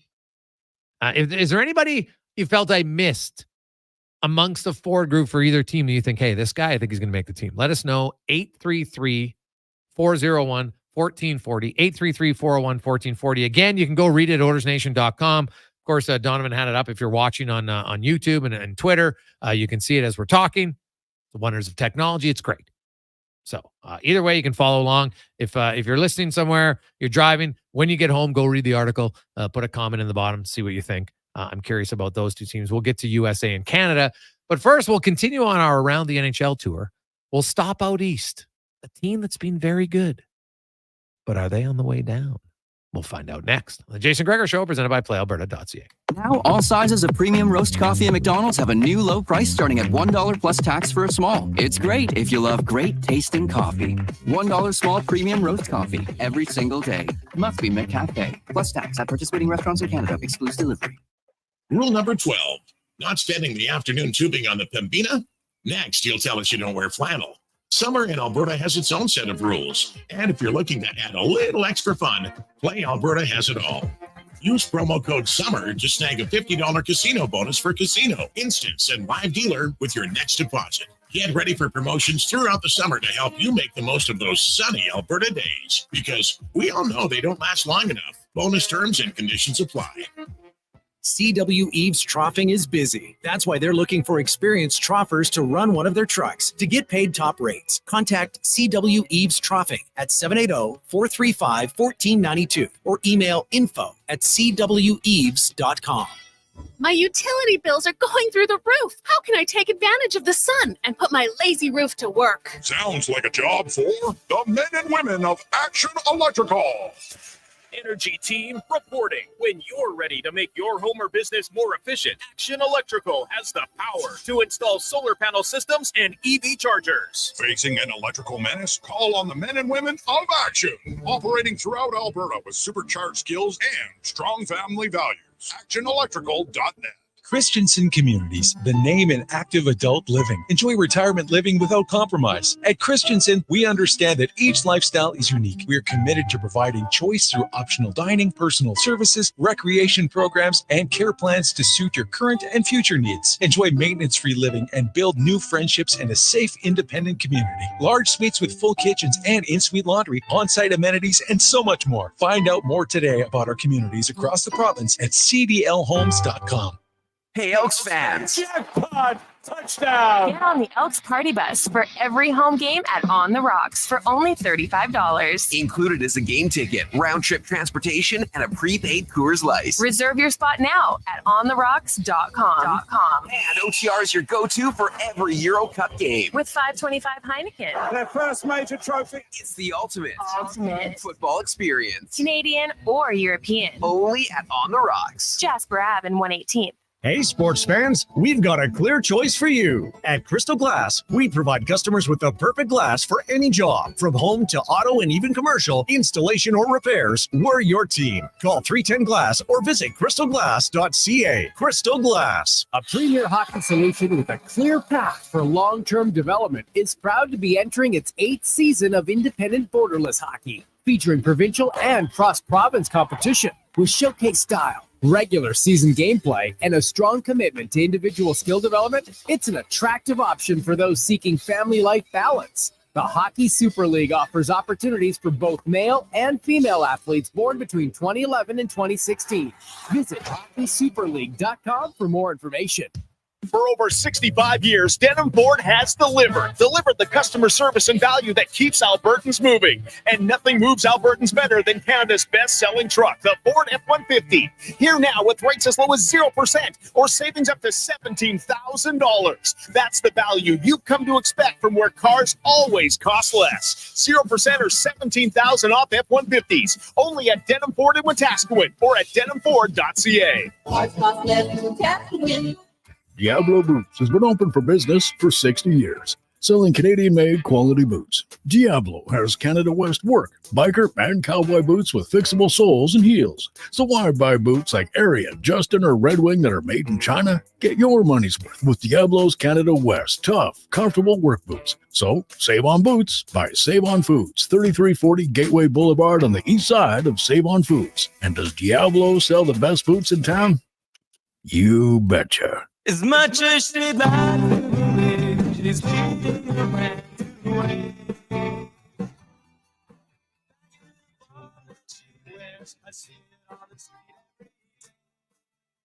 Portions of this hour brought to you by Albatross.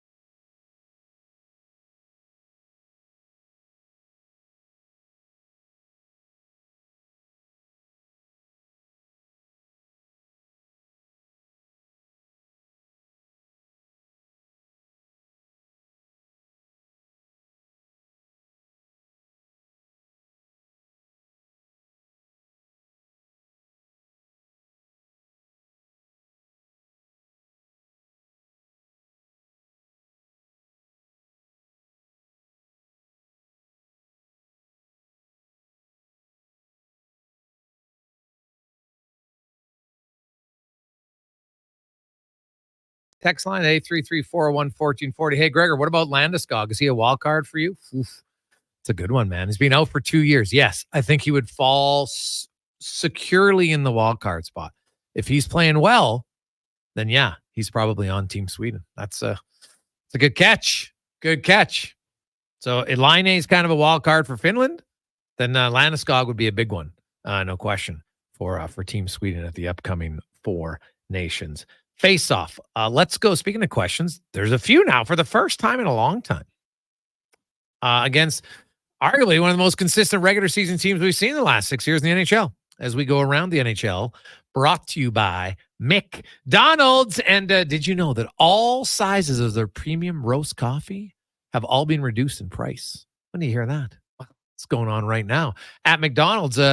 Starting at $1 for all of you coffee drinkers. Your favorite just got better and cheaper, but not in only cheaper in price, not in taste or quality.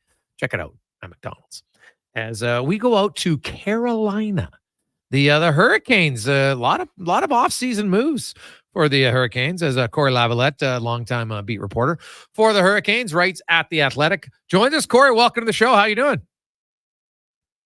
Doing well, guys. How are you? I am excellent.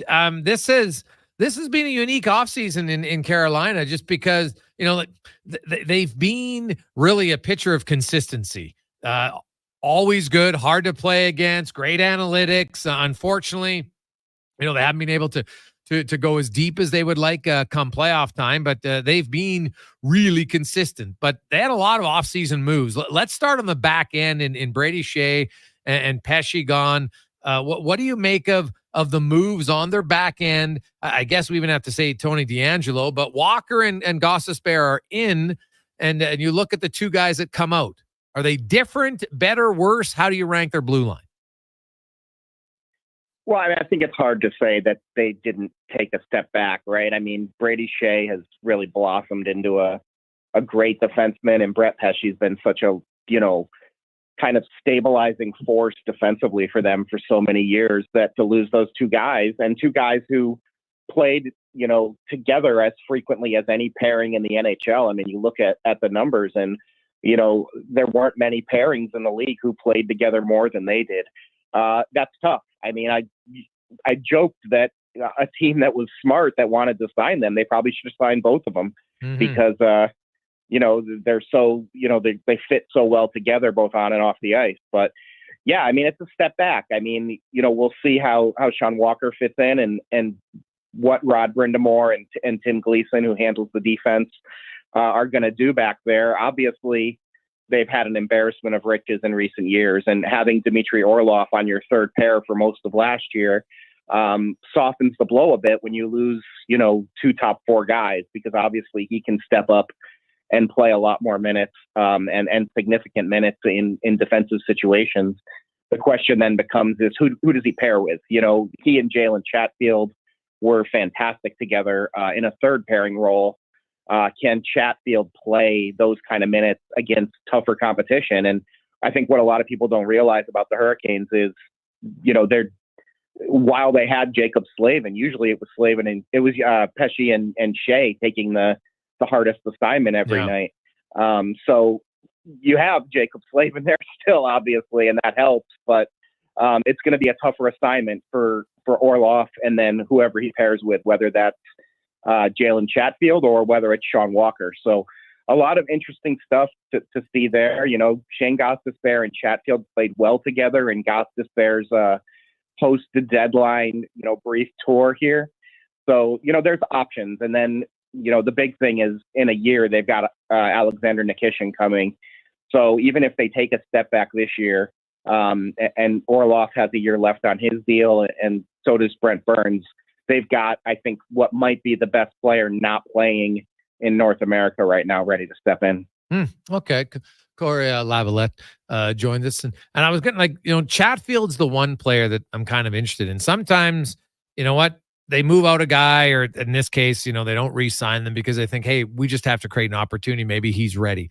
From what you've seen from him, what's your gut tell you about his ability to play tougher minutes and handle them? Yeah, I mean, his big thing is that I think he really committed himself to working hard in the off season. That's what he's told me is, he's practiced a lot and it worked out a lot in the off season with the Robertson brothers. And that's really, helped him kind of redefine who he is as a player. He changed his work ethic, I guess. And he fits, back from before he was even on the NHL roster. Chris Huffine, the Hurricanes video coach, told me one day, this guy fits exactly the kind of system, we play. And he's proven that in the NHL, right? I mean, he's He's got a little bit of offensive upside. He showed the ability to score goals. He's not piling up assists or anything, but his biggest asset is he's good defensively, and he's got great feet. I mean, he is one of the quicker players in the NHL. Maybe not top end speed, but as far as accelerating, being able to get back, and then he chases down plenty of guys too. But I think that's a real benefit to him, is that he is just such a good fit for the way Rod Brind'Amour wants to play, where he understands that pinching mentality at the point, all of that kind of stuff. I think he could handle, tougher minutes, but we'll see what they do. Obviously, they need to make a good fit with Shane Gostisbehere on the third pairing too. So, and Sean Walker's an interesting player too. We'll see how he fits in, but it'll probably take him a little time, like it took Orlov this year. Corey, you look now at the offensive side, and Teuvo Teravainen is gone. Stefan Noesen is gone, and some people might not think that's a big blow, but he was very quietly a solid, productive player for them. What do you make of their off-season changes up front? And have they taken a step back there offensively as well? Yeah, it's an interesting one to look at, because I think a lot of people saw the Jake Gensel situation, and they got him as a rental, and there was optimism that he was going to resign. They gave him an offer that he wanted, and then he ended up changing his mind essentially. But at the end of the day, you still need to think of that as, well, when you get a rental, you expect them to leave. So right. I kind of like to put that off to the side, because they were a good team before they got Jake Gensel, and they were a good team after they had him. Yes. But you're right. You still lose Teuvo Teravainen, and you lose Stefan Noesen, who's a great fourth line utility player who can play on your second power play unit, even on your first in a pinch, I suppose. So you lose a little bit of depth there. Now, those guys did a lot of their damage on the power play, and a lot of it on the second unit. So Carolina's power play found a way to be effective last year. Those guys were part of it, but they weren't the main cogs in it, right? I mean, you have Sebastian Aho, and you have Martin Necas and Svechnikov, and and certainly Seth Jarvis is a star in the making. So it's a loss. I think Teravainen is a very, very underrated defensive forward. I don't know how well people know that don't watch him every night, but very smart defensively and on the penalty kill. They'll miss him for sure. But there has been bumps in the road in that relationship a little bit. The Nathan thing, I think he probably wanted to stay. I think the Hurricanes probably said, well, we have this much money for you, and if you can't, well, one thing Carolina has done really well is they haven't gone and shed all their draft picks and ended up with an empty cupboard in the prospect ranks. Like, teams like Tampa, you look at them and there's nobody there. Teams like Boston, it's tough when you don't have any depth, and the Hurricanes have fortunately been able to still build some depth and have some guys coming. So I think that's how you make up for a guy like Mason, who's a unique player, but really can't play beyond your fourth line in Carolina's system, just because you have to be such a hard charging forechecker and aggressive and things like that. And his feet maybe aren't the best. Corey Laviolette joins us talking Carolina Hurricanes. You mentioned Nate Jass. Of course, he's one of the few guys who's scheduled to go to arbitration. What kind of numbers do you think's going to come out of there? I haven't even seen it, so maybe I missed it. Has the number come out on what his ask is yet publicly? I haven't seen it yet, okay. But I think this is going to end up falling in that 5.5 to 6.5 range on a 1-year deal. I don't think. Wow. I don't think Carolina's necessarily going to want to go long term. I don't think Necas is going to want to go long term. They were close on a deal, I guess. I don't know how close we want to say with Columbus, and that kind of fell apart, in multiple ways. Whether it was, the negotiations for the actual trade, and then whether or not Necas wanted to sign there.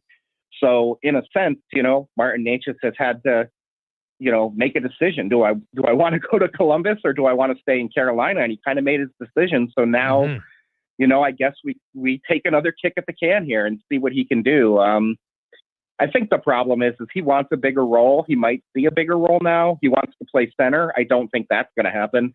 Not with the way Rod Brind'Amour expects his centers to play. But he can still be a really, really effective, winger, and he can be a top six guy, and he's got 30 goal potential, and he's got 80-point potential.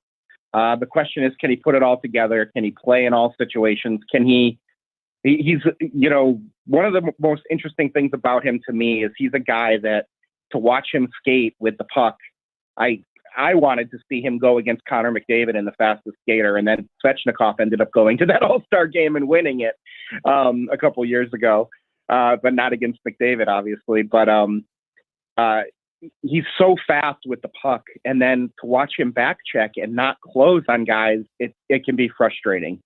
So I think, there needs to be an understanding of, if you're going to play in Carolina, you need to play hard with the puck and without the puck. The relationship there isn't bad. It's not like these guys, these two sides don't like each other. It's just kind of best described as a square peg in a round hole, but they're going to have to make it work for another year, I think.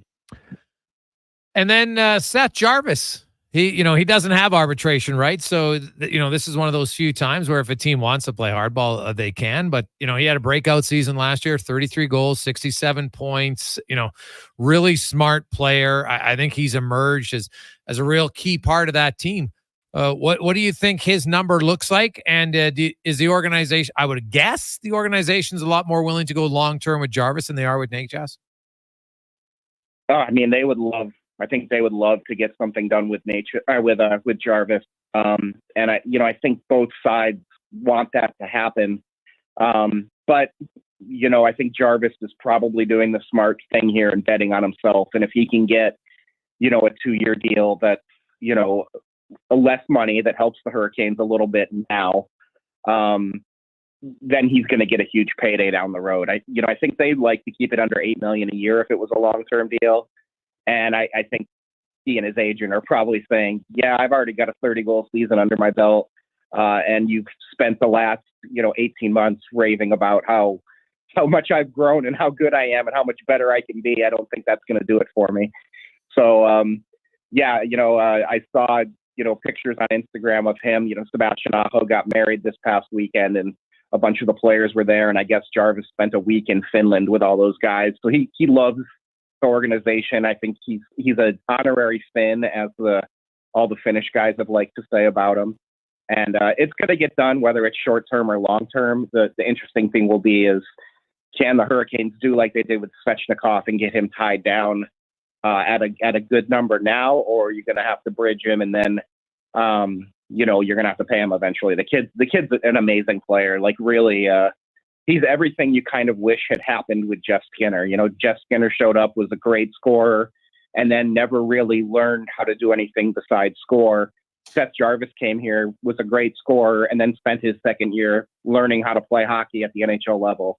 And then in the third year, just exploded. And I think, the sky's the limit. I think he's a 40-goal guy down the road. Well, it's going to be an interesting offseason for the Hurricanes, and one where, maybe a retooling. We'll see how it works out. But I agree with you. I think I'm going to be very curious to see how they handle, Ludin, Brady, Shea, and Pesce, two guys who took some of the tougher minutes. Hey, maybe guys need an opportunity, but that to me is the most intriguing one to watch in the East for a team that has been, one of the top dogs. Can they stay there in the regular season, or will they have a little bit of a fallback? We'll see. Corey, great stuff, man. We appreciate your time. Have a great day. Yeah, anytime, guys. Thank you.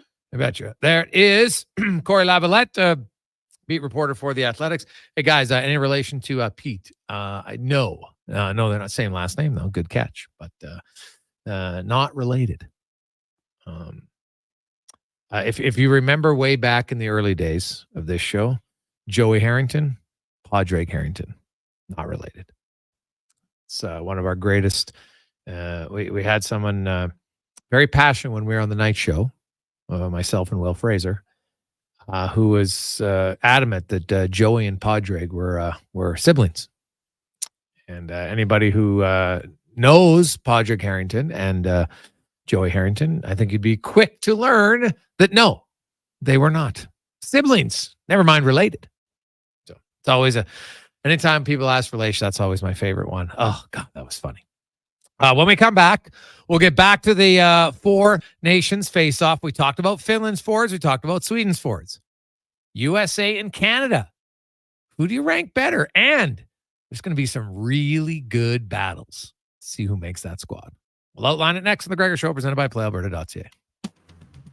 Hey, it's Brad McCory here from St. Albert Dodge. I'm here to say you do not want to miss our final clear out of classic Ram 1500 trucks. It really is your last chance to drive a brand new Ram truck off the lot with 25% off. When these are gone, they're gone. Or how about a Jeep Wrangler with up to $7,500 in savings and 0% financing on every model? Come see how we earn our industry-leading 4.6 Google review rating.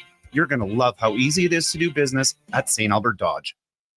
Your Edmonton Riverhawks invite you to the last Friday night party of the summer this Friday, July 26th. We're giving away 1,000 bobbleheads. Which player will you get? Come to the game and find out. Get your ticket to fun and watch the Hawks play at gohawks.ca. Be melon jolly, not melancholy. Summer is ripe for fun, and some Booster Juice bestsellers are back in season. Watermelon smoothies, including the refreshing Watermelon Wave, a berry burst of strawberries, raspberries, pomegranate, and vanilla frozen yogurt, and fan favorites, Watermelon Explosion, a refreshing burst of bananas, mangoes, and pineapple, both made with watermelon sorbet and probiotic yogurt. All of the watermelon, none of the seeds. Visit a Booster Juice near you today or download the Booster Rewards app. Albatross Roofing and Construction is hiring experienced flat roofers and sheet metal fabricators and installers in Edmonton. Must have FPS modified bitumen experience and valid CSTS certification. Enjoy top wages, benefits, and career growth. Apply at roofingalbatross.ca. Join their expert team today. Mr. Rooter sends his daughter to university. You're sure you don't want to go to plumbing school? No, Dad. I want to be a civil engineer so I can plan the sewers. What a dreamer. I have a surprise. Your dad, Mr. Rooter, is going to pay your tuition. Oh my gosh, really? Here you go. Oh, coins. Why are they so dirty? Well, it's every coin I ever snaked out of a toilet. You're welcome, sweetheart. Ugh, for an A-plus plumbing experience, call Mr. Rooter. Experience more at the Edmonton Expo Center. Come for Canada's largest trade show, the biggest names in entertainment, exhilarating sporting events, and more. Stay for the experience. But it doesn't end there. Maximize your brand exposure with Edmonton Expo Center's new cutting-edge feature screens, spanning Western Canada's largest venue space. Captivate an annual audience of over 1 million visitors during iconic events like Pro Rodeo, Disney on Ice, Glow, K-Days, and so much more. To learn more, call 780-660-0514 or visit EdmontonExpoCenter.com today. Japa Machinery Group knows that XCMG may not roll off the tongue, but Japa's team will help keep your construction jobs rolling on time and on budget with heavy equipment sales and rentals. Visit japamachinery.com to find out more. Legacy Heating and Cooling is still the #1 company for families who don't want to see dad in his underwear. Come on, we warned you about a heat wave a while ago, and lo and behold, here we are. So call Legacy now before the heat wave convinces dad to cool down in a kiddie pool in your front yard. Yeah, we've still got air conditioners in stock, and yes, you won't have payments or interest for 1 year. Keeping dad from bathing in public during a heat wave. That's how you save your legacy. Legacy Heating and Cooling. Now, all sizes of premium roast coffee at McDonald's have a new low price starting at $1 plus tax for a small. It's great if you love great tasting coffee. $1 small premium roast coffee every single day. Must be McCafe. Plus tax at participating restaurants in Canada. Excludes delivery. At Toyota, we understand life's full of winning moments, like plugging in a USB correctly on the first try. Nailed it. We've also designed our award-winning lineup of vehicles to fit seamlessly into your life from the first time you get behind the wheel. It's time for everyday wins. It's time to Toyota. Lease a 2024 RAV4 LE all-wheel drive from $96 weekly for 60 months at 6.49% with $3,999 down. Visit shoptoyota.ca or your local Prairie Toyota dealer today. Life is a mystery. Everyone must stand alone. I hear you call my name, and it feels like home. Portions of this hour brought to you by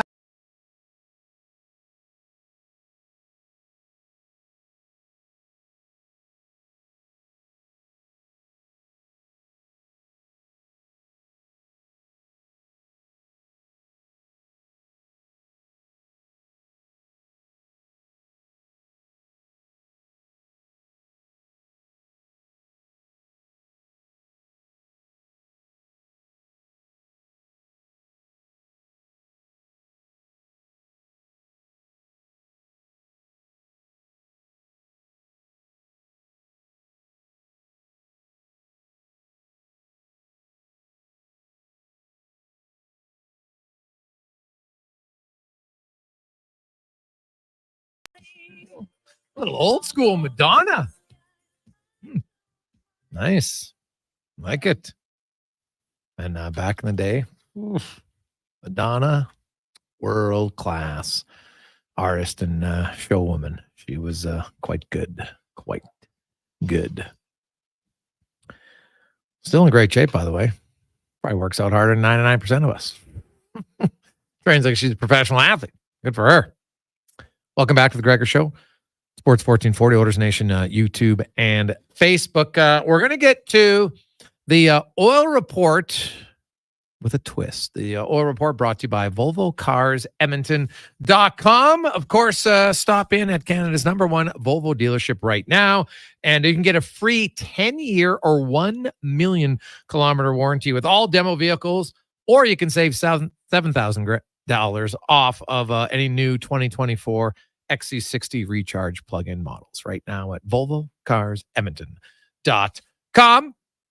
And the oil report in connection with Canada and the U.S. And there will be a very much an Oiler flair when we get to Canada. We'll start with Team USA. We had Finland and Sweden. If you missed it earlier, you can go to OilersNation.com. We have it outlined in my article today. We're just going through the forwards today, and we'll do the defenseman on Thursday's show.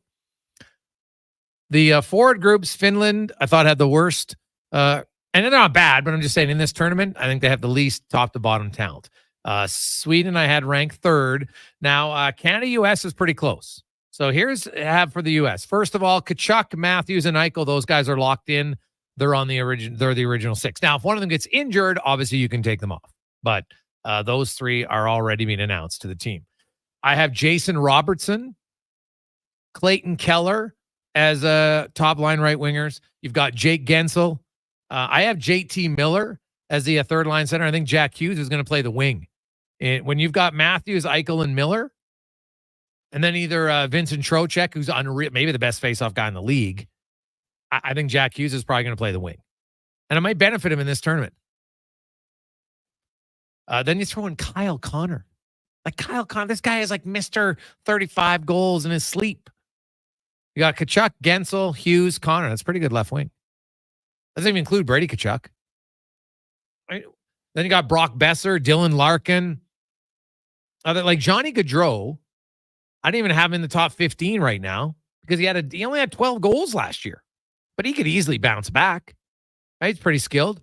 Then there's other guys, Chris Kreider, DeBrincat. Now, DeBrincat, Cole Caulfield, and Trevor Moore, to me, like Bill Guerin, how many small skilled forwards is he going to have in this tournament? But you can't have too much of the same. So when you've already got Keller and you've got Hughes and you've got Kane, do you need the other guys? And then the one big wild card for me will be Tage Thompson. If Tage Thompson plays like he did 2 and 3 years ago, then he's really in the mix. Big, strong, can shoot, can score. Like, he'll be an option. Last year, not so much.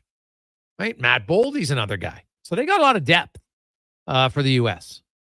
They had last season, as I mentioned, they had, 32 forwards with 50-plus points, and that didn't include Patrick Kane because he only played 50 games. He had 47 points. So they got a lot of skill. Now, if I had to question one thing about them is they have skill, and this is a generalization, so I know it's not true all the time. But if I look at if there's one thing that misses in a lot of them, there's not a ton of jam sometimes with some of the top USA players up front. Right now, Matthew Tkachuk, he bucks that trend. I think Jack Eichel has shown in the playoffs he can play hard. Austin Matthews, decent, but yet to really show that like pushback, or you're not taking me out of this series. Right, Clayton Keller, we've never seen him in the postseason. Now, Patrick Kane's obviously a game breaker, and that's why I have Patrick Kane on the team. I do think experience matters sometimes. This guy has played in all the big games. He has an ability to score key goals at the right time. He's done it his whole career. Yeah, he's a little bit older still. He had 47 points in 50 games last year, right? It's a guy that's on pace. You play that in 80 games. What is he getting? 75 points? It's a pretty good player. Now, he's kind of like, he's the guy a lot of these young kids wanted to be like. Coming in as a young American player, You're in 2010 and 2016. All these young guys, like Matthews, didn't get drafted till 2016. They're all like, oh my God, I want to be Patrick Kane. How could you not be? He was one of the most exciting players in the NHL for that time. Arguably, maybe the most exciting, not the best, but maybe the most exciting forward in that stretch of time. So I think he's in there. Hey, Greg's, what about Charlie Coyle? Interesting name. He's another guy you maybe could put in there, but when I look down the middle and I say Matthews, Eichel, JT Miller, is Coyle ahead of any of them? And then if you're looking at a fourth line guy like Vincent Trocheck is very appealing to me. Even Brock Nelson. Although Trocheck, I like his ability to kill penalties and really good on faceoffs. So when you come down to that, you do need different type of players. It can't just be, well, let's just take our top 12 scorers, right? You want some guys who are good on faceoffs, good on penalty kill. So, but that forward group in the U.S. pretty good. But still, I have them ranked second. I think Canada's forward group is still better. And we'll get to it right now. I think the one interesting question, well, there's a few things. Number one, I was surprised that last year, amongst the top 11 scores amongst Canadian forwards, only 2 of them shot left.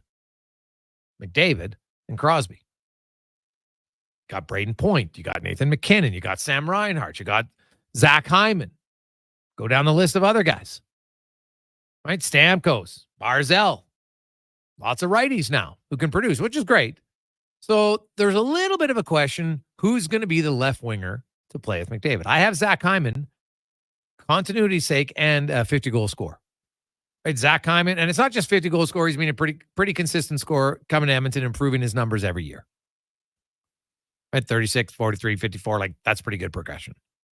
So I'd have him with McDavid. But who's his left winger? So right now, if you know McDavid, McKinnon, Braden Point, Sidney Crosby, Brad Marchand, those are 5 of the 6 players who are already guaranteed a spot on the roster. Cale Makar, the defense. Now, Brad Marchand, Brad Marchand's in your bottom 6. You know what? He can kill penalties. He's an excellent penalty killer. And obviously, he's been a pretty productive player. But last year, he wasn't even in the top 15, 16, 17 scorers amongst Canadians. But he's already on the team. So then I put Hyman and Reinhart right now as first and second line right wingers. Reinhart's an unbelievable penalty killer. Now, I know he's not going to be a 25% shooter. And honestly, I don't think he's going to be a 50-goal scorer again. Right? Like he had a 25% shooting percentage. And it ain't sustainable. But he's still really good. So he's on my team. I know that if the team was picked in Toronto, some people might not want him, but Mitch Marner's on the team. He's a creative player. I think if he stays in Toronto, if you're a Leafs fan, you want him in this tournament. You want him to be in a big pressure cooker moment. That's, the best of the best. It's going to gain confidence for these guys. Like, go back and talk to Penguins fans about the different. No, I'm not comparing Marner. I'm just using an example. Mario Lemieux has talked about how this 87 Canada Cup really helped him as a player. He was a great player, but being around Gretzky, all those other players, like he just saw even the next level he could go to by playing with them. And it helped him, no question. So Marner's never going to be Lemieux, but maybe he sees that, because sometimes you might think he might be like, you know what? We are competing hard enough. It's not the problem. I'm not the problem. Until he goes there and he sees McDavid and he sees Crosby and he sees McKinnon and he sees Point and Marchand. Now, all those guys have either won a cup or won a Conn Smythe. Pretty good. So you can learn something from them. I still think he's on the team. Now, third and fourth line center position for Canada, hotly contested. You got Robert Thomas, 86 points in St. Louis. You know what? Been a pretty good player here in St. Louis. He doesn't necessarily get to play with any elite wingers there, but he's a solid. Him and Kyrou been pretty good. But Robert Thomas, he might be the guy. Now, Ryan O'Reilly, if it's me, he's on my team. And if he's my fourth line center, he's killing penalties. He's winning faceoffs at key times. And he had 69 points last year. Like, he produces well enough, right? He's kind of like, to me, I would put him as maybe like he's like Brent Sutter was for Team Canada in those, in the 80s teams. I think people underestimate, hey, Brent Sutter was a 100-point guy, right? He was really good offense. I know there's more offense back then a little bit, but still, he was a really good offensive player. But he also knew how to play defensively when needed. And that's where I see Ryan O'Reilly. What I find fascinating is then you look at the right wing, you got Steven Stamkos. You have Jonathan Marchessault. What about Alexis Lafreniere? What about, was this postseason his breakout? Right? Because he was dominant for the Rangers in the playoffs. Outstanding.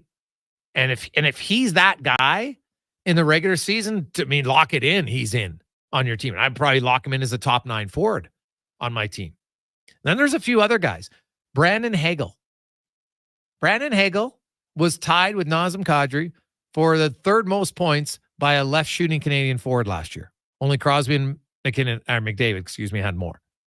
Brandon Hagel is a player who fits that bottom 6 on a skill. He's a top 6 forward in the NHL, but in this tournament, he can easily be a bottom 6 guy because of the grit he plays with. And he's got the offensive acumen. He has always had it. He was a top scorer in junior, right? And that's what's funny about this tournament is you see these guys, some of them are going to be on your quote 4th line, but they're all top 6 forwards on their teams. And that's what's great about Canada's depth. So you look at those guys, and there's still others. Travis Konechny, Bo Horvat, Seth Jarvis, Nick Suzuki. What about Wyatt Johnson? How many of you watch Dallas Stars and go, oh my God, I really like this Wyatt Johnson player? And then there's Carter Verhaeghe. You can't sleep on Verhaeghe. The last 2 seasons, Carter Verhaeghe has the 6th most goals amongst Canadian players. He's smart, and he scores big goals. Look how many overtime goals the guy scored. So, and now he's a left shot. So I wonder, does that factor in? Deck, is there anybody on my list that I haven't included? Is there anybody you say, hey, I think this guy should be in the mix? No, listen, you obviously know the sport way better than I do. I wouldn't be one to point fingers and lay names there. So no, I'm just gonna say no. Keep it simple and say I think you did a great job, Jason. All right. Scheifele's another guy. I don't think I listed him as a possibility for Canada. Although I think it's kind of a long shot. I look at what he does, and I know we got a lot of texts coming in. Gregor, what about Nugent Hopkins? So here's my concern about Nugent Hopkins is when you look at him when it's the best of the best, and it's his 5-on-5 scoring, because he's not going to be on the number 1 power play unit. He's on the Oilers' number 1 power play unit, but he's not on Team Canada's number 1 power play unit. You got McKinnon, you got McDavid, you got Crosby, right? You got Steven Stamkos. You've got some elite level guys, right? If Edmonton had a right shot in that position, they'd probably prefer it. So that's where I'd be hard pressed to see him there.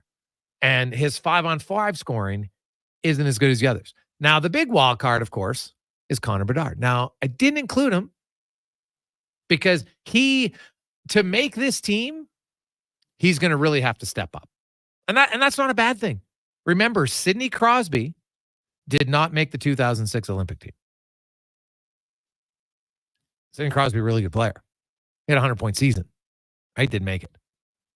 Now, Bedard, the advantage he has is he's already had a full year, so it'll be halfway through his 2nd season. Can he take a jump? We'll see. I think he's a guy who could play himself into the conversation, but again, I get the hype of what you think he's going to be, but for this tournament, it's what is he right now? And, he had a good year, right? 61 points, 68 games, very solid. No question about it. But we're talking best of the best. And at his age of 9, he'll be what, 19? Is it going to be enough? I don't know. It's a really good question. So I didn't have him in my top 15 or 16, but that doesn't mean he can't get there, right? He could maybe get in the conversation. Hey, Greggs, what about Nick Suzuki? Good one.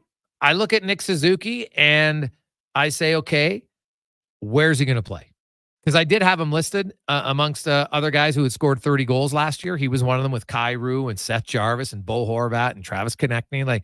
Nick Suzuki's a really good player, smart player. But do you take him over Ryan O'Reilly in that role? I don't think so. Is he Lafreniere, Brad Marchand? Is he better than them? Is he going to move the wing? Maybe. Marchand obviously doesn't matter because he's already named to the team. So Suzuki's, you know what? There's a lot of these guys that the first 30 games, they help you out. Might a great weekend. Might be whatever he did. Hey, boys, who's the Rob Zomner of this team? Steve in a truck. Well, Steve, I think they've learned from that one. Rob, like, it's too bad for him because it's not his fault. Management felt like, hey, we need a penalty killing specialist. And you're like, what? Like, that was such a bad choice in hindsight. Like, there's lots of guys who kill penalties who could score. And like, because Rob Zommer wasn't bringing you anything offensively, like nothing. He had like, I think his career high at the time was 17 goals. Nothing. Right now, he had a good year. He had 17 goals and 50 points the year before, but then he went back to kind of normal and he had 14 goals and 26 points. Right, halfway during, and he still made the team in 98 for Nagano. Like, it was, yeah. In when you look back at decisions of management, that one is very questionable. There is no doubt in my mind. You're kind of like, what? How does that work? Hey, Greg's, I kind of agree on Bedard. The winning team needs some guys to play different roles, not just all superstars.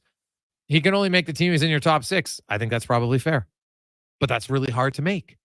And if he doesn't make it, that's okay. It just shows you the depth for Team Canada. Hey, guys, who do you think will be Canada's captain? Good question. I would probably go with Sid.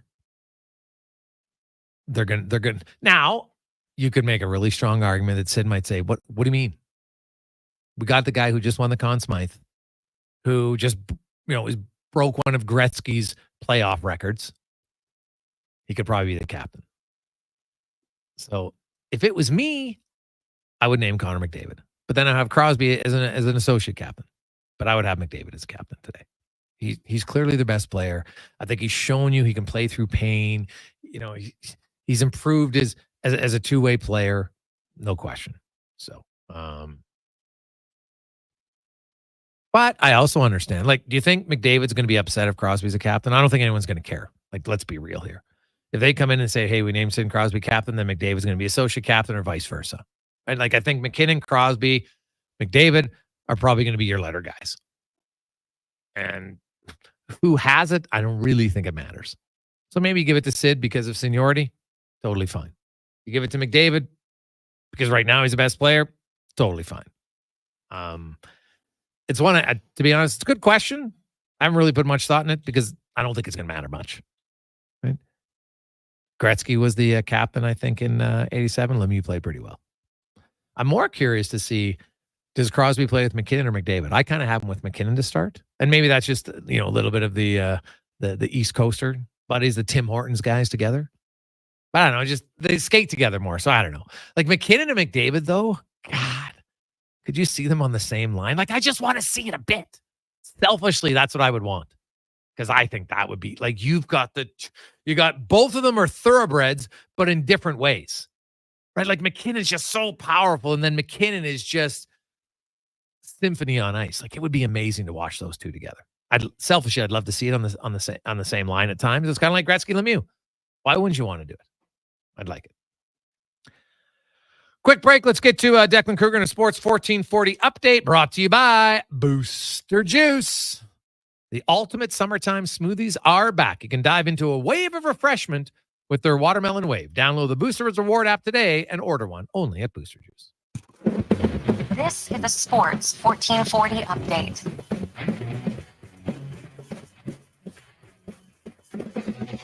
And for your Sports 1440 update, one final from earlier today in the majors. It was the Yankees over the Rays, 9-1. 3 games set to go in just over half an hour here. Tigers and Guardians, Mets and Marlins, and Cardinals and Pirates, all with a 4:40 first pitch. Reds and Braves, Phillies and Twins, White Sox and Rangers, all in action later in the day. And the late game tonight, we'll see the Giants in LA to take on the Dodgers. The Columbus Blue Jackets have announced that Dean Evason has agreed to a multi-year contract to serve as head coach of the club. He will be introduced in a press conference on Tuesday. Evason amassed a 147, 77, and 27 record in 251 games over parts of 5 seasons as head coach of the Wild. News in the NFL as Jordan Love will not practice without a new deal, and the Green Bay Packers are optimistic they can get it done by the end of the week. The Green Bay Packers have also extended Pro Bowl defensive tackle Kenny Clark on a 3-year, $64 million deal. And according to the Bengals coaching staff, Joe Burrow is cleared to play. News out of the NBA world is LeBron will bear Team USA's flag at the Paris Olympics. Sam Hauser has agreed to a $45 million extension with the Celtics, and Evan Mobley has agreed to a 5-year rookie max extension with the Cleveland Cavaliers, valued at $224 million. Edmonton Riverhawks in action today against Nanaimo here at home. First pitch at 7:05 down at Remax Field. In hour 3 of the Jason Gregor Show, we will be joined by our co-host Wanye Gretz and hear from Andi Petrillo of CBC Sports and One Soccer. I'm Declan Kruger, and this has been a Sports 1440 update. Sports 1440, a Stingray radio station. CKJR broadcasts from West Edmonton Mall and Wetaskiwin. Download the free Stingray music app and listen wherever you go. You got a go-to coffee spot, a trusted barber, even a lucky game day jersey. But when it's about looking your absolute best, there's only one name you need. Mr. Dirk. Family run since 1939. We're experts in crafting impeccable tailor-made suits and offering a wide variety of everyday styles. Pair that with personalized one-on-one fittings and the convenience of on-site tailoring. Mr. Dirk elevates your style game. Visit our Edmonton store or explore MrDirk.com. Score big on style with Mr. Dirk. Rule number 116. In Waterton, walk with a lean. The wind will always prop you up. Summer in Alberta has its own set of rules. And if you're looking to add a little extra fun, Play Alberta has it all. Use promo code SUMMER to snag a $50 casino bonus for casino, instance, and live dealer with your next deposit. Get ready for promotions throughout the summer to help you make the most of those sunny Alberta days. Because we all know they don't last long enough. Bonus terms and conditions apply. Are you an expert in flat roofing or sheet metal fabrication and installation? Albatross Roofing and Construction wants to hire you. Candidates must have SBS modified bitumen experience and valid CSTS certification. Enjoy excellent wages, benefits, and career progression. Submit your application at roofingalbatross.ca today. Move Water is your one-stop shop for all things water. From freshwater to wastewater, we've got the pumps and solutions to keep your water moving where it matters most. Move Water, your water solution experts. Visit movewater.ca today. Now, all sizes of premium roast coffee at McDonald's have a new low price starting at $1 plus tax for a small. It's great if you love great tasting coffee. $1 small premium roast coffee every single day. Must be McCafe. Plus tax at participating restaurants in Canada. Excludes delivery. The Brick is serving up incredible deals on items in every department. Find up to 25% off dining and bedroom packages, up to 40% off mattresses, and up to $840 off sectionals and sofas. Also, from Thursday to Monday, shop our fantastic specialty 5-day deals and find everything you need to outfit your home this summer. Plus, on Saturday, July 20th, enjoy free pop and all-beef hot dogs, specialty sales, and fun family activities. Some exclusions apply. See in-store for details. The Brick, saving you more. Hey, Scott from Sherwood and St. Albert Dodge. It's our final clear out of classic Ram 1500 trucks, and I do mean final. This is your last chance to get 25% off a brand new Ram truck. We still have some inventory left, but when they're gone, they're really gone. Or get an iconic Jeep Wrangler with up to $7,500 off. 0% financing available on every model. And we have a couple of the rare 500 horsepower 392 Wranglers in stock now. St. Albert and Sherwood Dodge, Edmonton's best rated Ram and Jeep dealers.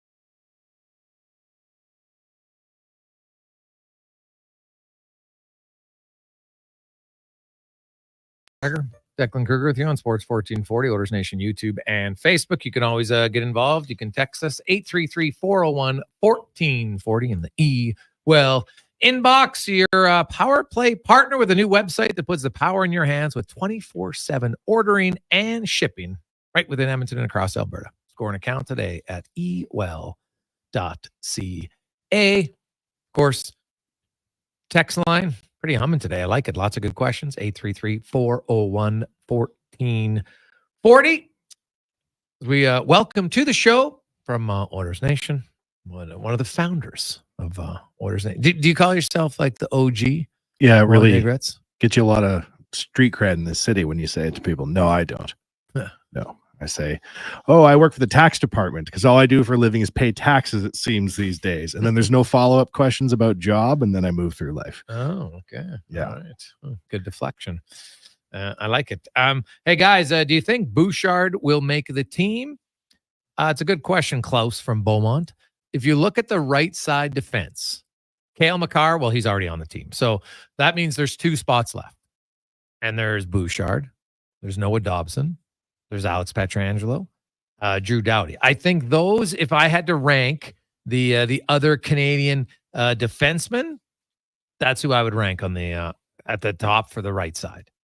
Right. Then you've got like Josh Morrissey on the left side, Devon Taves. Now, maybe they'll move a righty over, right? It's I think Pietrangelo has played the left side beforehand. So, there's, Brent Burns. I don't think so. Chris Letang. I don't think so. So I look and I say Bouchard, I think's got a really good chance, but it's not a lock. It's, they'll come down because Cale Makar is going to be running their number 1 power play unit, but this is not going to be like the Oilers, I don't think anyway, where the number 1 power play unit's going to be out there for a minute 45. And actually, and we'll get to that later, but if there's one change I think that you might see this coming season is we might see a reduction in the ice time of that first unit power play. I don't know if they're going to be a $140 consistently. I'm just hearing some whispers about that. So something to keep an eye on for the upcoming year. I think that's something we'll see. But the fact that Bouchard's in the conversation, Oilers fans should be tickled that he's in the conversation for that. 100%. Bouchard's come a long way. Do you think he would have had the year he would have had without Paul Coffey as assistant coach? It's a good question.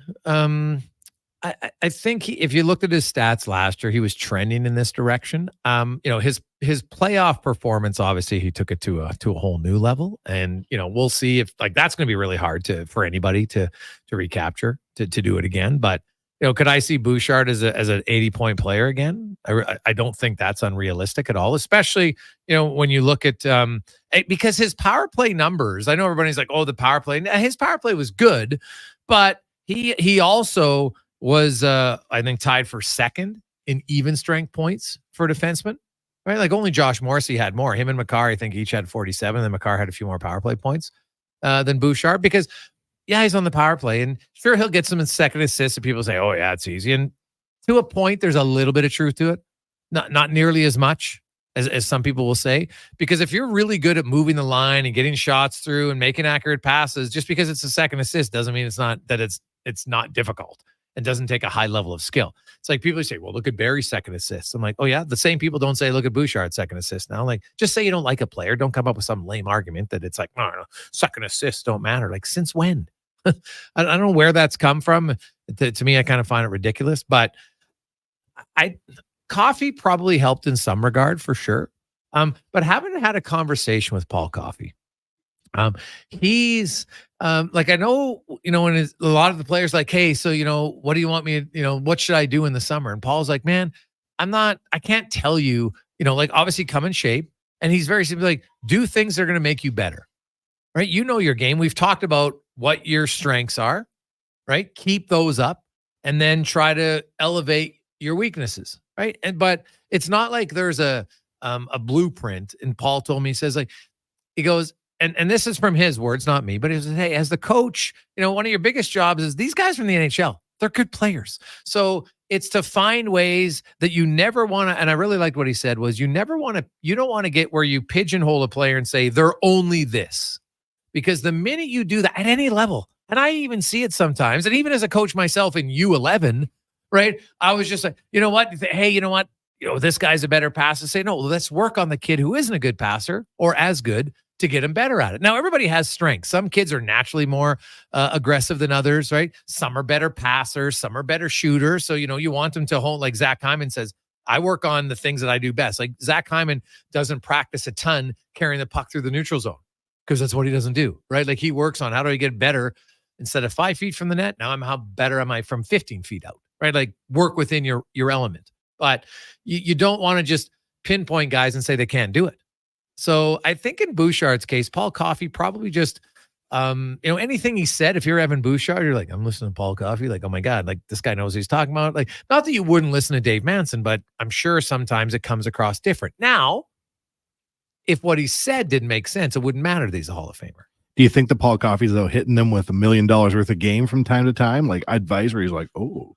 Well, you know what? It's funny. When you talk to the players, and Vincent Desharnais was the first one who said it when he joined us in studio, how what Coffey did was really work on just boosting their confidence, which sounds like such a simple thing. But you think about it for a coach out there, how many times is that your focus? That you go into a practice for young kids and say, I'm just going to work on enhancing their confidence. I would say probably rarely. And then you think about it, well, duh, it's super smart. And that's a way to go through life too. Yes. Like think about the people that you meet throughout the day who maybe work with you or work for you or whatever. How often are you trying to think about building them up too? Yeah. Nice. So Coffey, he challenged them in positive ways. Hey guys, I want you to make plays. If you don't want to make plays, we'll find guys who make plays. So it's just like gone are the days of just flipping the puck out. I need you. You can do more. He's basically saying you're capable of more. And like Vincent Desharnais had basically said for a long time, he'd kind of been coach. You know what? No one asked him to make more offensive plays. It was just be good defensively, get the puck out. And then all of a sudden it's like, well, no, Vinny, like do more. And Vincent even said how for him, he really had to work on he goes, I think I can make more plays, but it's not like it's just I got to work on that. So in his summer training, skating, everything, but it's going to be more about puck possession because the coach told him that. And he realized just because I'm 6'7" and I'm going to block a lot of shots and I take pride in it doesn't mean that once I block this shot, I can't get the puck on my stake and then make a tape to pay pass. Right? Like look at Cody Ceci. Like everybody, Cody Ceci's a terrible passer. And I always, anytime somebody calls an NHL player terrible, I don't listen. And that's probably my fault, but it turns me off. I'm like, because it's people who, some of them can't even skate. This guy's terrible. Like Cody Ceci's a terrible passer. Oh, really? Did you see the pass he made to Mattias Janmark in Game 7 of the Stanley Cup Final? You know how many guys could have made that pass? Not many. So clearly he's not terrible. Is he not as consistent as you would like passing the puck? That's a valid criticism. But anytime someone says NHL players are terrible, I'm just like, your analysis to me loses a lot of weight. He's consistently a game changer in Game 7. Let us remember. Yeah, that's all, Mr. Game 7. Yeah, we have talked. Hey, Cody, feel free to bring Game 7 to Game 1. Hey, Game 62 in the regular season. I get it, you can't, but you're right. There's a player who the moment wasn't too big for him. I'm happier that he's keeping Mr. Game 7 in Game 7 and not bringing it in Game 1. If you got one big game and you make it Game 7, right? Same with Connor Brown. As the playoffs went on, he got better as it went on. People forgive him for maybe not being red hot to start the year, to put it mildly, but he was invaluable in the conference finals and the Stanley Cup finals. Yeah, well, as he said, and he talked openly in my interview about coming back from that injury took a lot longer than he wanted. And, he gave a lot of credit to their strength and conditioning coaches working on him. And I remember I got mocked by people when I said that Connor Brown, he was starting to find his game at the trade deadline. I said, that's kind of like a trade deadline acquisition because you're getting a player that you never had before and it costs you nothing because he's finally healthy. And that's exactly what happened in the playoffs. Connor Brown in the playoffs, you didn't see that guy all year long. Right? When you said that, Gregor, I was like, that's not true, Gregor. What are you talking about? And then when Connor Brown got hot later on, you know what I didn't think about? How you were right until just now, but you were right. Yeah, because it is like a free player. You have to look at it rationally because Connor Brown, up until the trade deadline, had been a player on the roster who had contributed very little. Now we figure out that it's because of confidence, but also he didn't, in his words, he didn't have the pop, right? Like he wanted to go places. He couldn't get there quick enough. And in the playoffs, not that he scored a boatload, but he was around the puck way more because he could get there now. And so I look at next year and I say, Connor Brown, the expectations for me next year, obviously his salary is way lower, but with his bonuses and accounts against the cap, I get all that. But, you look and say, Connor Brown has a potential for his dollar figure to really overvalue his contract and make the bonus overages somewhat more palatable. Like if he can score 15 to 18, which will be difficult because you're not getting much power play time. That's a lot of 5-on-5 scoring. So we have to remind people of that. But if somehow if he could score 15 goals, and he's a really good penalty killer, well, that makes his value to the team much higher. Especially in the Stanley Cup Finals, I was blown away by how much ice time Knobloch gave to Connor Brown and to Janmark. It was amazing the minutes they got in those later games, and they rose to the occasion. They were fantastic. Yeah. So, and that's what you need. You need your bottom guys got to step up. And I think there's another guy, Game 7, Matthias Janmark. Look at his career, right? Like he's one of, God, what was it? The stat about hat tricks in Game 7. There's very few guys, and he's like one of the, I don't know, I think it's 8. And he's like one in NHL history that has ever done it. So it's pretty. You got him. You got Mr. Game 7. Maybe stop complaining about the Oilers' depth. What more could these guys be doing, right? Well, there's not many people out there today that complain about the Oilers' depth. At least today. Now let's get to November when they haven't scored, and then you can't complain about it. But I think most people on paper look and say, "Hey, now there are still some questions." I think we'd all agree there's some little questions about the fourth line. Now, if Evander Kane's healthy, that changes somewhat because that would push somebody down. And then maybe Connor Brown and Matthias Janmark are your fourth line wingers. Oof. You got Holloway and you got Kane as your third line wingers. Oof. That's a pretty good winger depth then, right? So that means Corey Perry's not a regular. Do you think the Oilers are mildly better than they were in the playoffs? Do you think they're moderately better as a lineup? Are they hot on the salsa scale? Medium, hot, mild salsa? Well, they're a team that lost in Game 7 of the Stanley Cup Final. They're obviously the best team in the West last year in the playoffs. I think Edmonton, if I look at their team today compared to the roster at the end of the regular season, I think they're slightly better.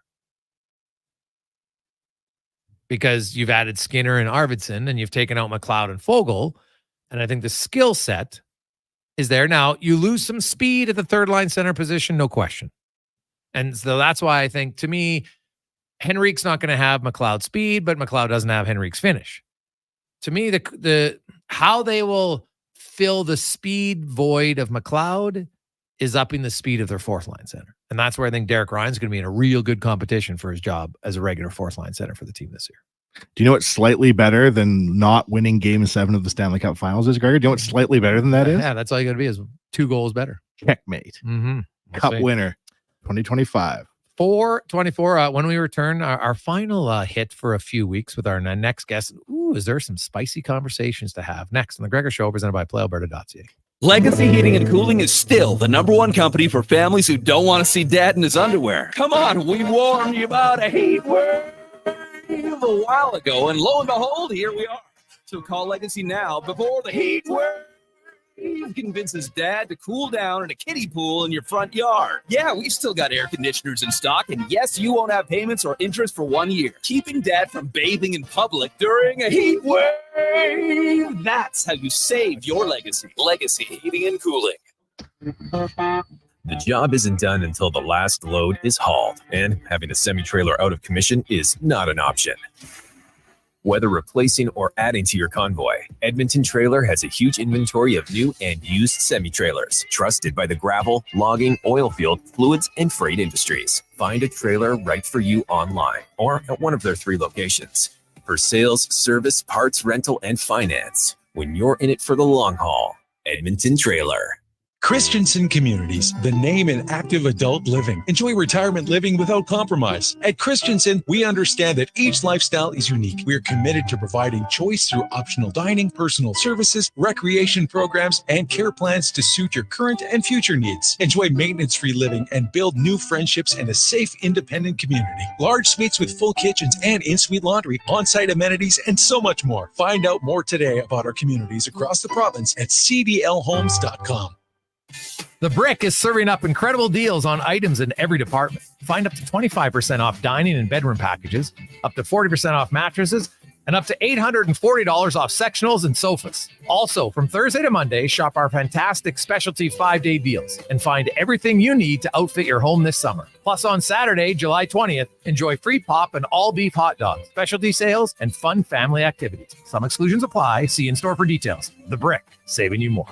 Are you an expert in flat roofing or sheet metal fabrication and installation? Albatross Roofing and Construction wants to hire you. Candidates must have SBS modified bitumen experience and valid CSTS certification. Enjoy excellent wages, benefits, and career progression. Submit your application at roofingalbatross.ca today. Move Water is your one-stop shop for all things water. From freshwater to wastewater, we've got the pumps and solutions to keep your water moving where it matters most. Move Water, your water solution experts. Visit movewater.ca today. Now, all sizes of premium roast coffee at McDonald's have a new low price starting at $1 plus tax for a small. It's great if you love great tasting coffee. $1 small premium roast coffee every single day. Must be McCafe. Plus tax at participating restaurants in Canada. Excludes delivery. Hi, Dennis from Leash Johnson. Everyone loves summer, but it's hard to enjoy fun in the sun when you're exhausted. Tossing and turning all night long, one can't sleep when you overheat. So cool things down with a new Goodman air conditioner, installed by the pros from Leash Johnson. Your family will enjoy comfortable slumbers for years to come with a Goodman air conditioner in your home. Leash Johnson, serving Edmonton and area since 1977. Visit wjcools.com today. Employee pricing is on now at GMC. Right now, get up to $11,300 off select Sierra 1500 Denali Ultimate Crew Cab models. With employee pricing, combined with Sierra's 6.2-liter V8 gas engine, 13.4-inch diagonal premium infotainment system with available Google built-in, plus available Super Cruise hands-free driver assistance tech, there's more reasons than ever to celebrate this summer. Hit it! Oh yeah! Ask your GMC advisor for details.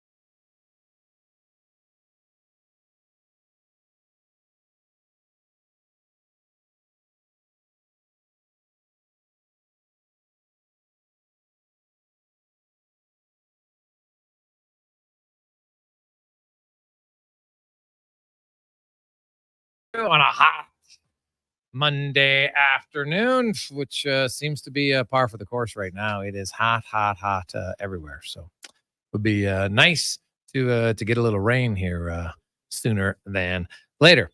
Now let's get to our big guest of the day, brought to you by Silent Eye Sports and Entertainment, innovative market leader across Western Canada with properties including the Spruce Grove Saints, Seattle Thunderbirds, the Hockey Super League, and the new Female Super League. Silent Eye Sports and Entertainment, as we welcome back to the show once again, Andi Petrillo from One Soccer and CBC Sports. Now, are you already in Paris, Andi? You know, my show, we're actually hosting from Toronto, okay. But they've moved us into a hotel so we can all stay together and stay focused and have all our meals together and basically feel like we're on the road. So yes, I have officially moved into the hotel and we are in rehearsal mode, my friend. All right. Okay. Rehearsal mode. So what, are you hosting it? Are you focusing on everything, or do you have a few select events you get to own in on? Anything and everything. So I'm doing the primetime show, okay. And, so we go up in the evening, and what's kind of interesting and cool at the same time, because of the time change, we don't have any live sport in our show. So our show is essentially one big post-game show. And, for a lot of Olympic fans out there, they know that a lot of Olympic shows have typically been a single host or a co-host situation, and you have an expert, stop in and say some stuff and then leave. But now what we're doing is we're taking the model from the pro game, which is you have a host and you have analysts, and we're kind of creating this panel.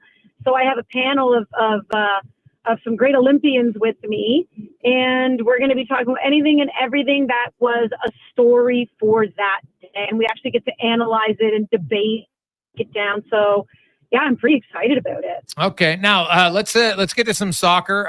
Sydney Collins broke her leg and is now out for the Olympics. Brutal. Yeah, I mean, so a bit of a backstory for people who are just hearing about this. She broke her right leg. I believe it was her right ankle in February. And she missed out on the inaugural Gold Cup and the She Believes Cup. And that was a real blow because she had just really made a name for herself. There were those 2 games against Jamaica after the World Cup that were massive qualifiers for the Paris Olympics because the Canadians hadn't qualified. The defending gold medalists hadn't qualified for the Olympics yet. So they go to the World Cup. They have a disastrous World Cup. They get knocked out in the group stage game, and now they got to play these 2 games against Jamaica. And Bev Priestman completely changed her lineup. She changed her system, and part of that change was Sydney Collins, and she was so phenomenal. It was so great. Makes a name not just for herself with the team, and Canada didn't even know her, but she's a starter. And then she goes and breaks her right ankle. So now she's in rehab mode, misses out on these massive tournaments, finally comes back. And Canada last week had a behind closed door game against Nigeria. And the one against Australia, that was televised on One Soccer, but the one against Nigeria was behind closed doors. Bev puts her in. That's her first game back. And what does she do? Breaks her left leg. It's like, how does that happen? How does that bad luck follow her? I mean, in some ways, you could almost understand if it's the right leg, you're like, did it ever heal properly? Did something happen? But no. It's the complete opposite leg. So I really feel for the player. I feel for the person because she missed out on being named to the World Cup team. Now, even though she got named to the Olympics, won't be able to go. Gabby Carl will step in and take her place. As far as it affecting the team, it's a big kind of I don't know answer because as great as she has been, because she hadn't really played, I don't know if she would have been in the starting 11, although having her off the bench would have been a great option for Bev Priestman. But I think more than anything, Jason, this is I feel for the person, and I just really hope she can heal, and I really hope that she can get back, because this sometimes is the type of news that you hear about a player and then you don't hear about them, for a very long time. And I just really hope that's not going to be the case here for Sydney Collins. So should Canada beat New Zealand on Thursday? Does it matter? I would say yes. This is the dream scenario for the first match to start a tournament. So that'll go Thursday. We'll actually be up on air. We'll have a pregame show and everything on Thursday. So they take on New Zealand, even though the opening ceremony is July 26th. Women's soccer always gets started before. And yeah, I mean, they're in a group with France, world number 2. Mm-hmm. They're in a group with Colombia, who has a woman by the name of Linda Casado, who is lethal. They're a strong team, and then you have New Zealand, which, not much is really known about them at the World Cup. When they jointly hosted with Australia, they picked up their first ever win at a World Cup. But it's still a team where a lot of the women who really fought hard for it are in that retirement age, and it's kind of like this new wave coming through. So if I were to say who's the weaker team in this group, it's New Zealand. So if you're Canada, you are expected to win. I know anything can happen in sport, anything can happen in a tournament, but this is a game. If I were to choose their 3 opponents in the group, I would 100% say this is a game Canada should walk away with the victory. So, Andi, I know the opening ceremonies are Friday.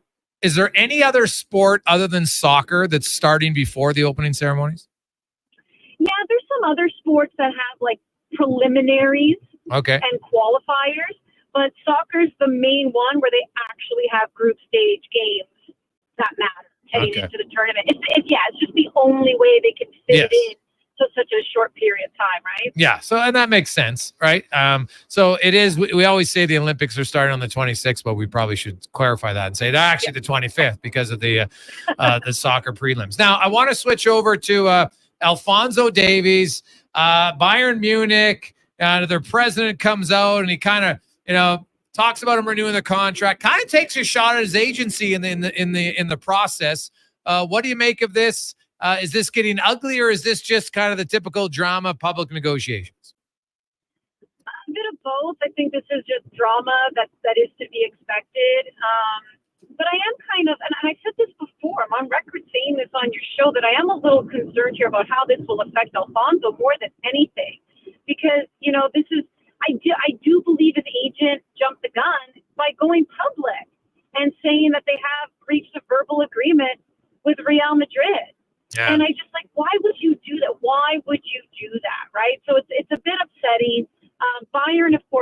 it doesn't surprise me that they would go public because they're getting a lot of pressure from their fan base. The fan base, understandably so, loves Alphonso Davies. So the fan base is like, why haven't we heard about him extending his contract? What's going on here? Right. So I can understand, maybe Bayern wanting to, they're kind of washing their hands of it, saying, hey, we've offered him a deal. He's the one not accepting it. So they're throwing him under the bus. It's getting a little weird and ugly. I don't like it because he does have one more year to go. How are they going to treat him? Are they going to play him? Are they going to bench him? I really hope this doesn't, hurt him from a playing perspective, because Real Madrid has made it perfectly clear they're not going to spend money on a transfer to get him on over. They will happily wait for his contract to run out. And this is where I find it interesting if you're Bayern, because they've come out and said, we're going to wait for his contract to run out, and then we're going to let him go for free.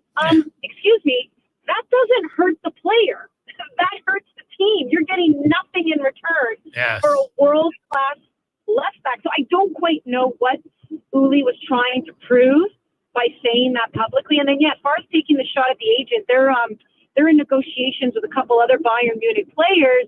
And he had said, he goes, it's so much easier to negotiate with agents who are here as opposed to agents who are in another country. And I'm like, okay, that's like pretty obvious who you're talking about there, given that you just also commented on Alphonso Davies. So, it seems very messy now. I think it's unfortunate how it looks like it's going to end with Bayern, given, how Alphonso has grown there, how he's become a global star there, how he's won trophies there.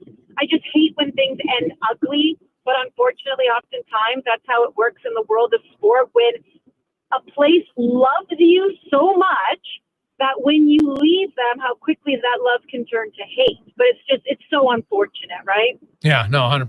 Andi Petrillo joins. Now, Andi, one last one. MLS is taking a month off right now. They're going to play teams from Mexico. I guess taking a month off, it's around the Olympics. I guess I can understand that in a sense, even though the games aren't over here. But, is this going to be a new thing? What do you make of this? Yeah, so it's the Leagues Cup. It's in its second year. So I think maybe it's too, soon as well to say this is something that, MLS is going to get rid of. But here's the thing, it's kind of twofold, right? Like, you stop your entire league for 1 month, which I think is so bizarre. I feel like this is the type of tournament that if you're going to team up with Liga MX and play teams from Mexico, do it throughout the season, like any other soccer tournament where they kind of make it sporadic. Champions League, like FA Cup, like you name it. These types of tournaments are played throughout the year. This, for some reason, they jam it into 1 month, which puts a halt to everything, which I do think is so strange from a momentum perspective, from a marketing of the league perspective.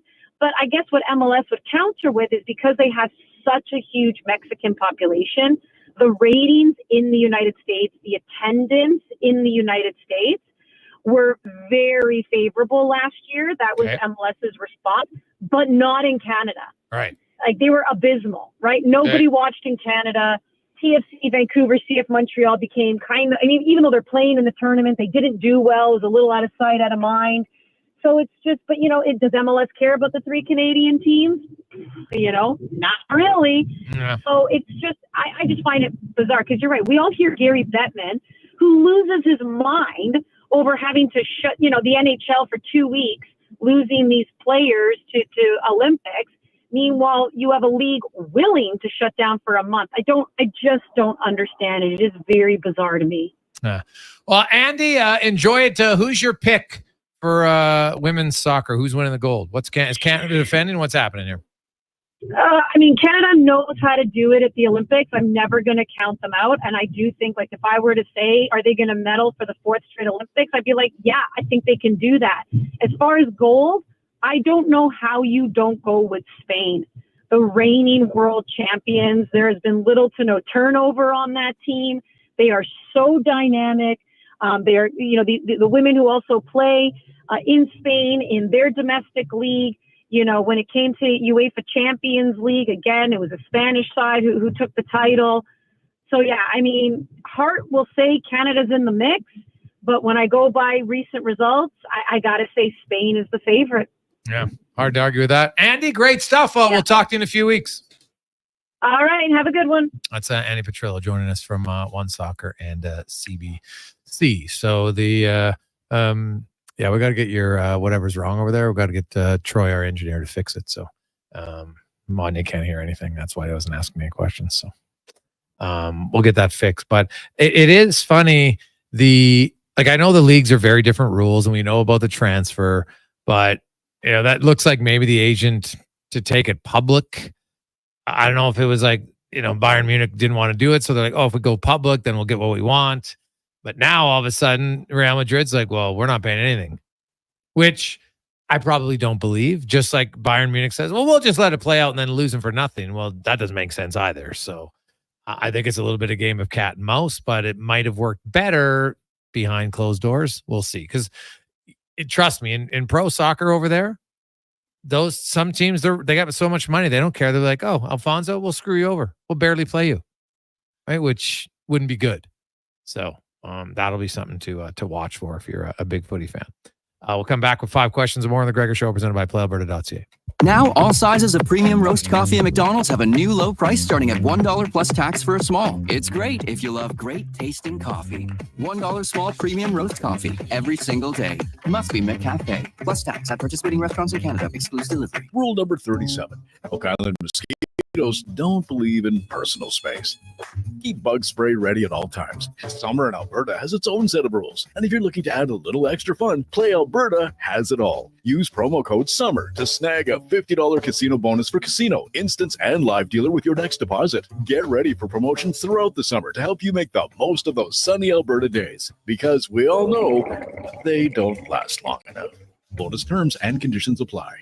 The summer road lays ahead. Your potential destinations are endless. Volvo Cars Edmonton gives you choice to match. Right now, lease a 2024 Volvo XC90 from 0% for qualifying loyal customers. Or save $7,000 on all new 2024 XC60 recharge plug-in hybrid models. All demo vehicles come with a free 10-year, 1 million kilometer warranty. No matter what you decide this summer will become, your first choice is Volvo Cars Edmonton. VolvoCarsEdmonton.com, 1205 101 Street Southwest. Some people see their RV as a way to travel the countryside and explore the great outdoors. For others, it's more like a summer cottage. Sure, it's got wheels, but that doesn't mean that you have to roll it around all the time.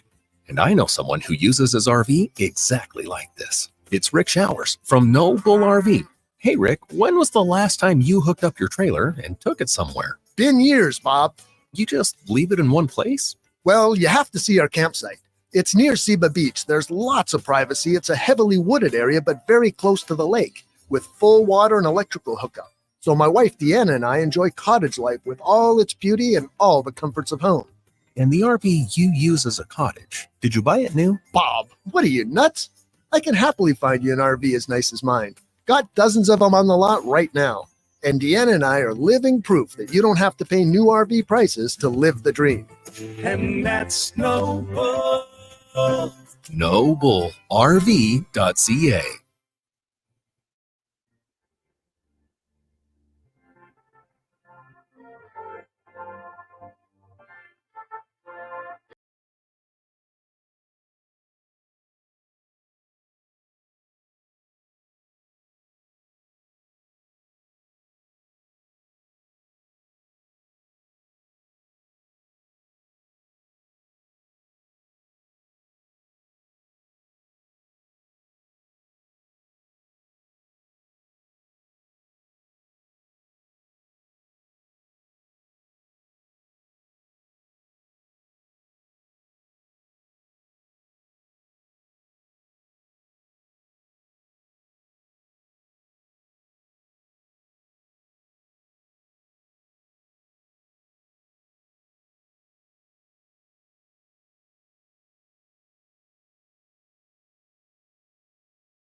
These tacticians have figured it out. You know what? Like in most problems. Hey, what's wrong with your computer? Well, why don't you try shutting it down and restarting it? Oh, and then it works. It is funny. I've talked to lots of computer people that kind of laugh. They're like, yeah, like 75% of the time that'll fix the problem. And so, hey, Wanye, you want to try a different jack? Oh, boom. Now it works. We just hard rebooted West Edmonton Mall and reset the entire mall. Yeah. Works great. That quick. And now it works. So there you have it. Let's get to 5 questions brought to you by The Brick, where you can take up to 40% off of mattresses. And how about 25% off of bedroom or dining packages right now at The Brick and thebrick.com. It's time for 5 questions on the Jason Gregor Show. Okay, question number 1. Of the 12 games remaining this season for the Edmonton Elks, how many do each of McLeod Bethel-Thompson, Trey Ford, and even third stringer Dakota Prokop start? Wow. These if Prokop starting, they got real problems. It's a good question. I'm going to say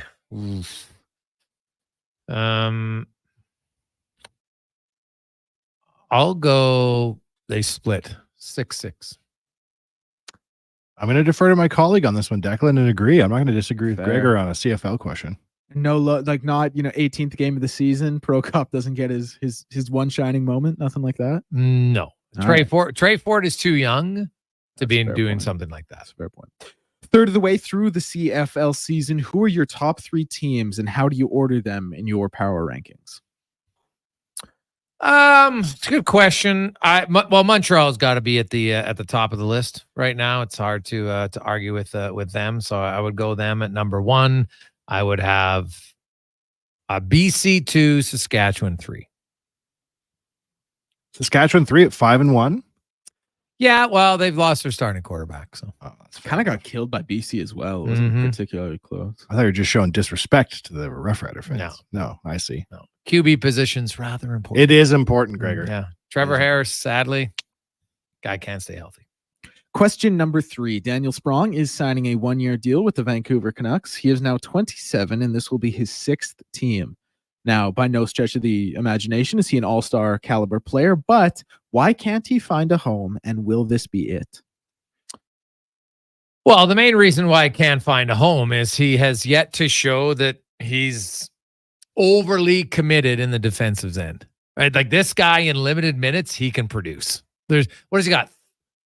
39 goals, I think it is, 21 and 18. Like basically playing 4th line minutes. Now he got some power play time in Seattle, so that helped. But like this guy is able to produce a lot of offense in limited time. But he's yet to kind of figure out, hey, how can just be somewhat responsible defensively. So, but I'd say this, I think teams will keep giving him a chance because it's hard to find guys who can score in limited minutes. Like that's a massive skill. I think it's kind of like David Perron or Pat Maroon, right? There's some guys that the glass half full, Declan, is that he's still in the league and that there's been 6 different teams that have offered him contracts. And I don't know, sometimes people are just sort of on the cusp like that. But the fact that he keeps finding people willing to pick him up, I would say is a good thing in his career. Question number 4. The MLB trade deadline is 1 week away. Which or who is the most likely Blue Jay to get moved? I got to go with the pitcher. I'll say Kikuchi. Tell me, Declan, I'm not paying attention to the Blue Jays this season. Is Joe Carter still playing for the team?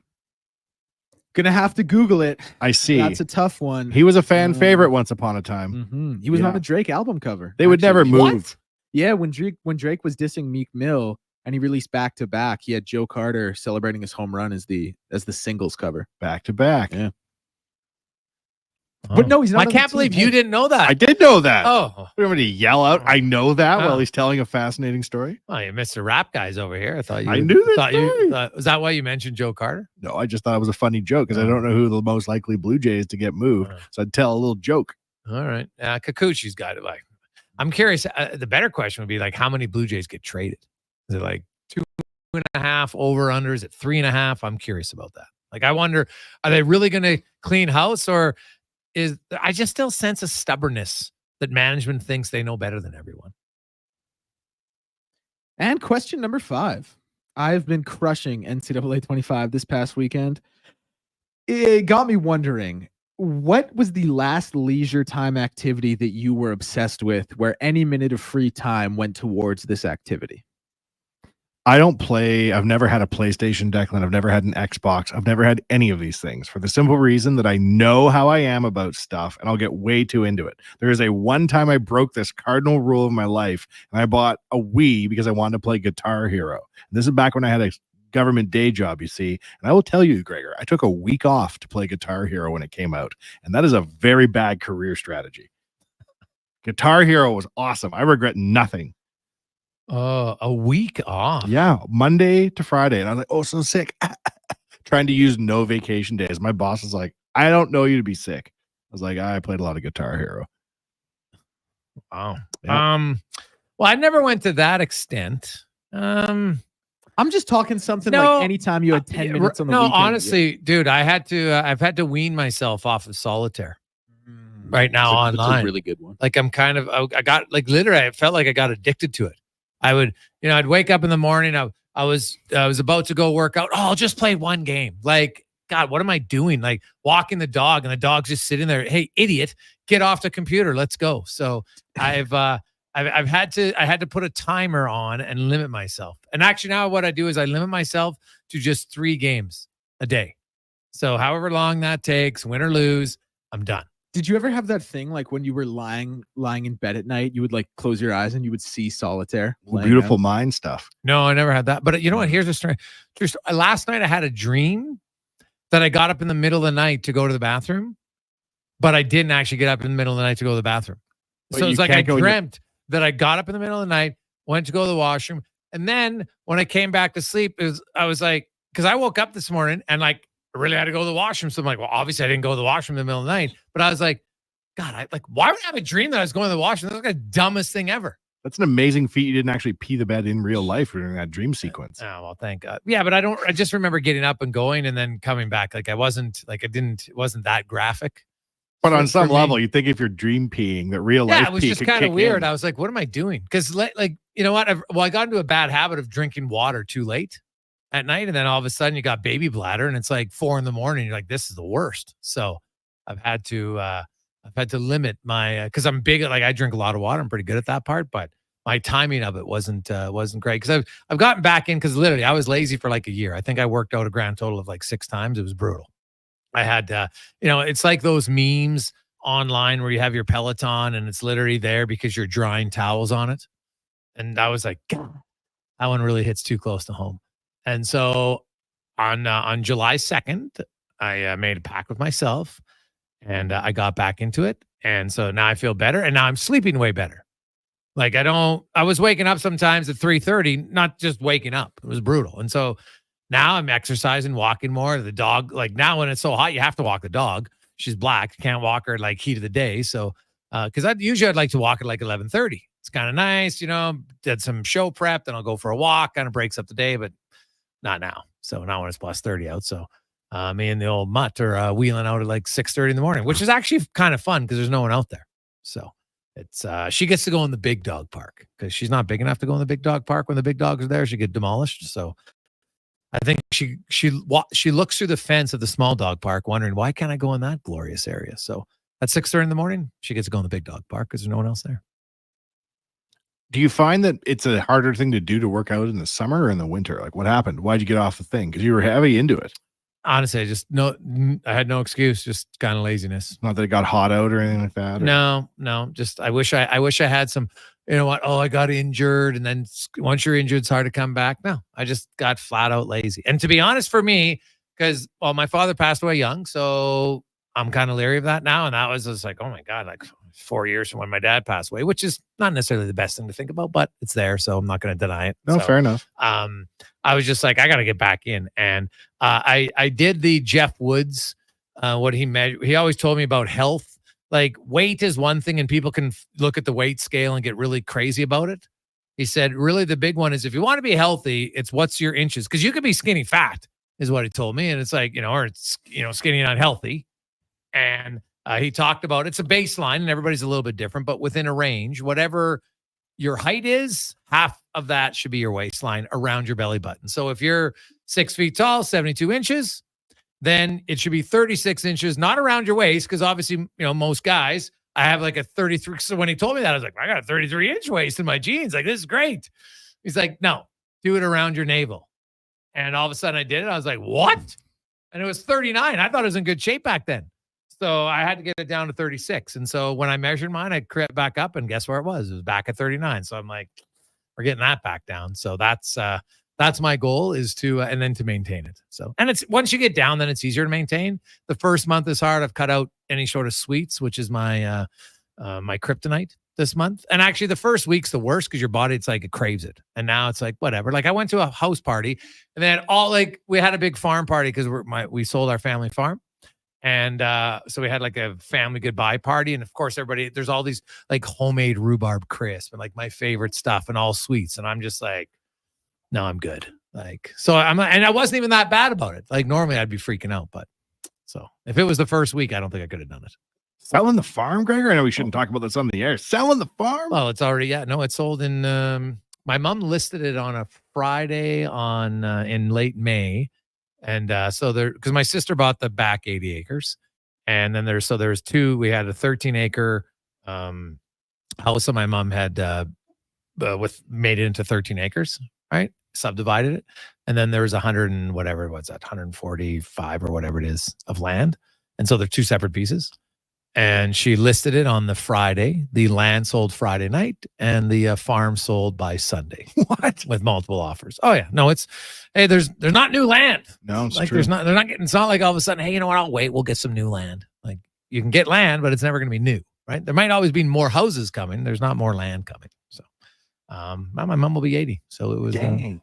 It was it'll be a little sad in September when it officially goes, but it's kind of been a process. We got rid of the cows and then you just kind of wean it down. So, but the Gregors are still in the neighborhood because your sister's still there. Yeah, but it's not the same. And but it'll be, for them it's great for sure. But yeah, I think it will obviously be way harder for my mom because she's lived there for 51 years, right? So like for me, getting rid of the cows is the hardest part. So I got over that. So.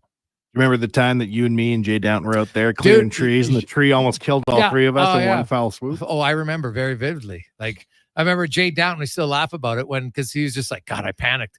And we were cutting the tree down and then it fell and all of it, because it snapped off at the top. That's what it was, so dead. It wasn't, we were doing everything right. Like, because I don't properly how to cut down trees, but like this tree was probably 30-foot tree. And I had the chainsaw on it and we're at the bottom and then we start, push a little bit as we go. And then the top half snapped and came crushing down. And you and I bolted and he just sat there, got and put his hands over his heads and just missed him. Because I was like, dude, what did you think? Were you like, this is not a foul ball. Fight or flight. Hey, we both flighted and he stood still. But luckily he didn't hit him. But got a little scrape on the back of the leg, but that was about it. Imagine the crime investigation scene of that when they're like, how did one tree get 3 people at once? Like, hey, buddy, that stuff's no joke. It happens. Like, really? Oh, there's people that die from that. But like 3 in one well, tree? Maybe not 3. No, I don't know. I don't know if a tree's ever taken down 3. That I feel like we would have been on a special. You being famous and all? Yeah, well, I'm not famous. But 3 people, that would have been that wouldn't have been a good story, right? But it would be like the 3 Stooges probably would have been the headline. 3 idiots outsmarted by a tree. Jason Gregor and 2 people who won't be named. Yeah. Okay. There's a lot of people texting us that Tetris was their one time waster from leisure time. Ooh, that's I could see that. Right? Like it's something that's addictive that you think you can beat and then just keep playing it. But there was a time like I played a lot of Crash Bandicoot for a while, but it was more so with a group of people. So I never played it solo. So if there was other roommates and whatever, like I remember sometimes Friday night, hey guys, come over, we'll play. And then next thing you know, it's like 1 a.m. Well, are we going out now? Well, I guess not. So, that didn't happen too often, but a few times. And I was like, God, what a pathetic life I have right now. What's so bad about playing solitaire? I don't get it. Well, I was playing it too much. Well, how much is too much? Oh, like for hours. But so what? What else did you be doing at that time? Well, writing the great American novel? Then I just should. There's like working and just different things. Like you're just too sitting down for too long. A lot of times though, it's your subconscious mind, right? You'll be doing something to keep your conscious mind busy because your subconscious mind is percolating. Yeah. I play pool, Gregor, on my phone, and it's too much probably. And during university, every year I would get addicted to Yahoo Pool. You had to go to Yahoo in the old days and log in. You could play pool on their website. Then when my exams would be over, you could play pool online? Yeah, on Yahoo. Oh. And you'd be like, why am I playing this game? What am I wasting my life? And I wouldn't play it all semester. Then exams would start, and I'd be like, I wonder if I could play Yahoo Pool. And it was because I was cramming so much information in my brain. You just trying needed to, something. Exactly. So I didn't feel Okay. bad. I played Yahoo Pool, and look at me now. I'm on AM radio with you, Gregor. All right. Hey, guys, I'm height deficient. My waist makes me 8 feet tall. Like I said, that was a guideline, but it should be, because now there's also endos and ectos, right? Some people are endo tall. It's like some people are a little bit taller and thinner, and others are just naturally a little bit more stout, right? It's like, it's the whole, you have the pear, you're the pear, right? Shape, some, or you're the beetle. Like some have like skinny legs and then a little bit plump in the gut, right? And then others are a little bit more there, and they just kind of go up more in the rear. So there are certain body types that are different. To me, Gregor, it doesn't matter what your body type is. The question is, are you good at Yahoo Pool when it counts? It's true. Well, I would suck. I've never played it, and I don't want to, because clearly it sounds addictive. Let's get to Declan Kruger, who wasn't playing video games. You haven't played video games for 5 hours? You got the shakes? A little bit. I don't know how to deal with myself. Yeah. I'm starting to see it. Like every time I look out the window, I just see NCAA 25. Yeah. How long was the gap since the last one came out? 11 years? Yeah, 11 to lifetime, man. How does that happen? Why aren't they putting them out annually like NHL games? Naming rights, wasn't it? Yes. Yeah. Between the NCAA and the athletes and things like that, there was no agreement with EA Sports. But now they got the NIL deal, so they can do that it. changes it. So before they just weren't getting paid? Yeah. And now they're getting them dollars? Yeah, well, basically, I'll really quickly before, like you would just have quarterback for Florida, number 15. We don't know who, like everyone knew it was Tim Tebow, but they couldn't say that, right? Now you can actually say, hey, this is Carson Beck of Georgia. Hey, this is Arch Manning of Texas, et cetera, et cetera. Let's get to the Declan Kruger Sports 1440 update, brought to you by Ewell, your power play partner for actually coming up on 48 years. Go to ewel.ca for all your electrical gear. The Sports 1440 update.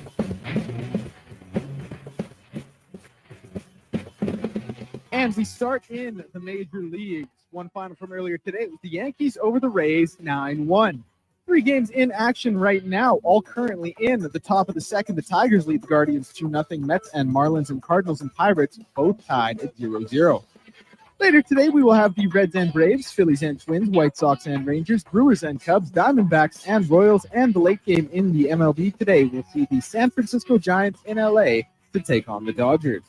News out of the NHL world, as the Columbus Blue Jackets have announced that Dean Evison has agreed to a multi-year contract to become the new head coach of the club. Evison amassed a 147, 77, and 27 record in 251 games over parts of 5 seasons as head coach of the Minnesota Wild. News out of the NFL. Jordan Love will not be practicing with the Green Bay Packers until a deal is reached on a contract extension. The Green Bay Packers have said they are optimistic a deal can be reached before the end of the week. The Green Bay Packers also extended Pro Bowl defensive tackle Kenny Clark on a 3-year, $64 million contract.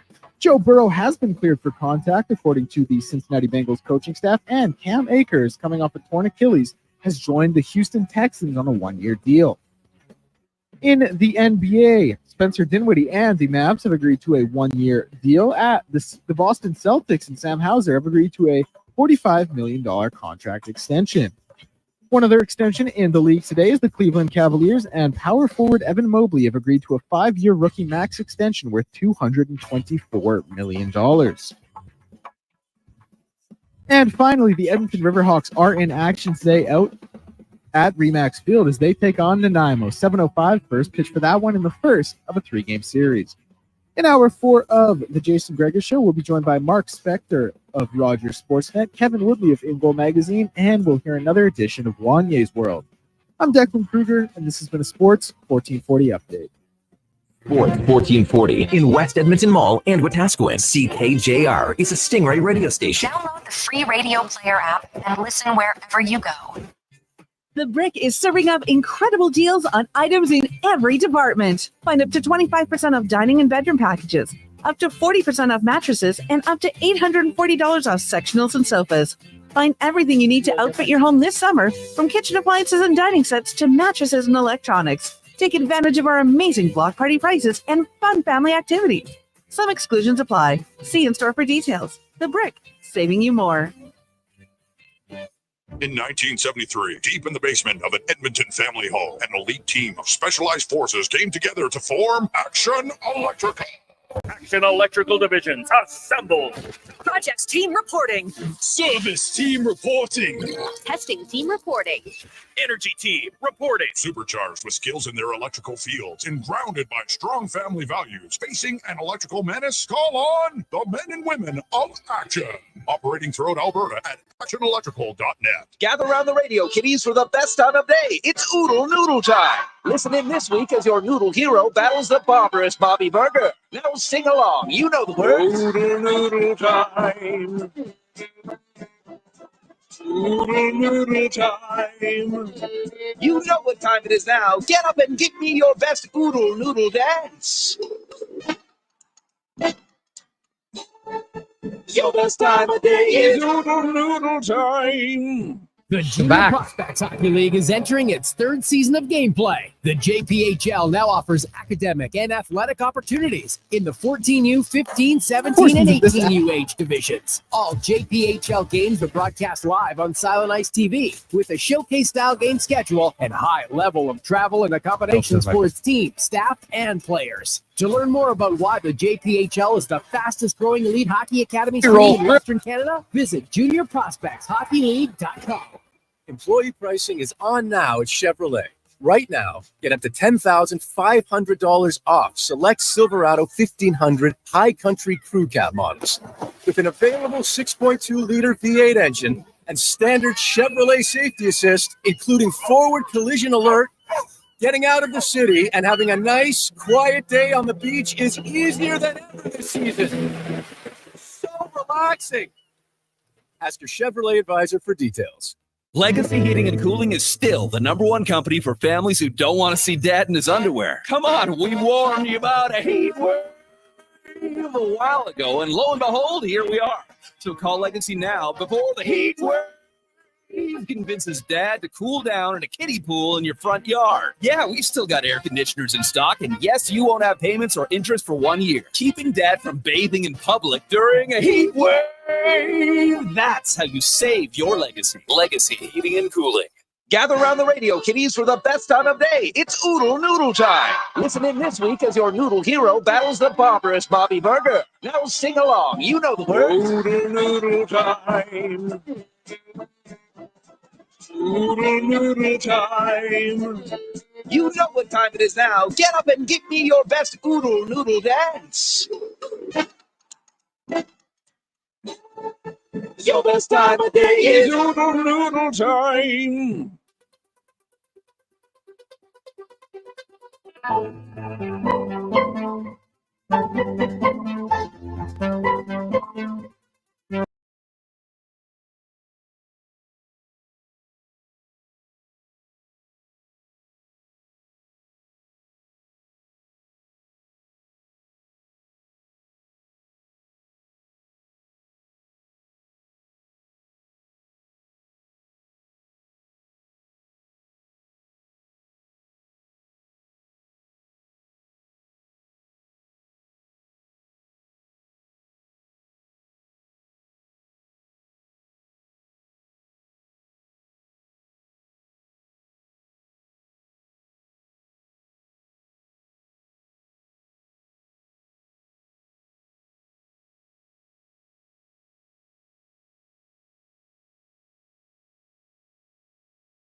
Afternoon. Maybe you're going to the Riverhawks game, Field of Dreams night tonight. So get down there to the stadium, and lovely stadium in the River Valley. It's fantastic. And the Riverhawks looking for a big win tonight. They've got the next week at home, and then they will finish things out with a 9-game road trip to end the season. So some big games coming up. Can I add something about the Riverhawks this year, Gregor, if you don't mind? Sure. Perhaps you know Wanye Manor, expansive home in the River Valley, within earshot of the stadium. Mm-hmm. And I can tell that the Riverhawks are doing amazing because the budget for the fireworks post-game, win or lose, I might add, the budget must be $100 million this year. Like these guys, don't get me wrong, I love the Riverhawks, Kaka, the whole thing. But boy, that was fireworks. And it's win or lose. Like hey, they lost 6-2. I'm like, no way they're doing fireworks. Hey, it's still sunny out. They're doing fireworks. Father of a 3-year-old, he thinks he's waking up in an active war zone, the poor fella. He has no idea what's going on. I tried to explain to him, win or lose, man. The Riverhawks are drawing 10,000 fans. There's millions for the fireworks this season. Oh, that's good. No, they've, you know what? They've really captured the excitement. I know, obviously, yesterday's game was postponed due to the smoke and for safety reason, which is unfortunate. And so they'll look to make that up here, hopefully, if they can at some other point. But overall, it's been another very successful season for them, and now they just got to finish it. They've obviously, lost a few of their guys to the draft, and so. For those who don't know, after the player gets drafted, it's then their choice. They can stay with the team they're at, or they can report to the team in draft. And then some guys, there's pitch counts in the second half of the season, so they limit it. So there's, that's why the first half's so important to get rolling. So they'll need to get going here a little bit in the second half. It is the Gregor Show, presented as always by PlayAlberta.ca, where you can get in the game and use the promo code this summer, and that will get you a free $50 play in the casino at playalberta.ca. Guys, did I hear you correctly that Canada's Olympics start on Thursday? I thought everything was Friday. Well, the soccer tournament does begin on the 25th, which is Thursday. And then opening ceremonies are Friday. So they say the Olympics don't officially begin, but they unofficially begin. And just because of the tournament and the length of it, you have to start a little bit earlier so they have more days off and time to play the game. So that's what will happen. So yes, the soccer side, there's a few other preliminary events that get going as well on Thursday. So yes, you will have broadcasts for that available starting on Thursday for all of you big fans of soccer. Canada taking on New Zealand.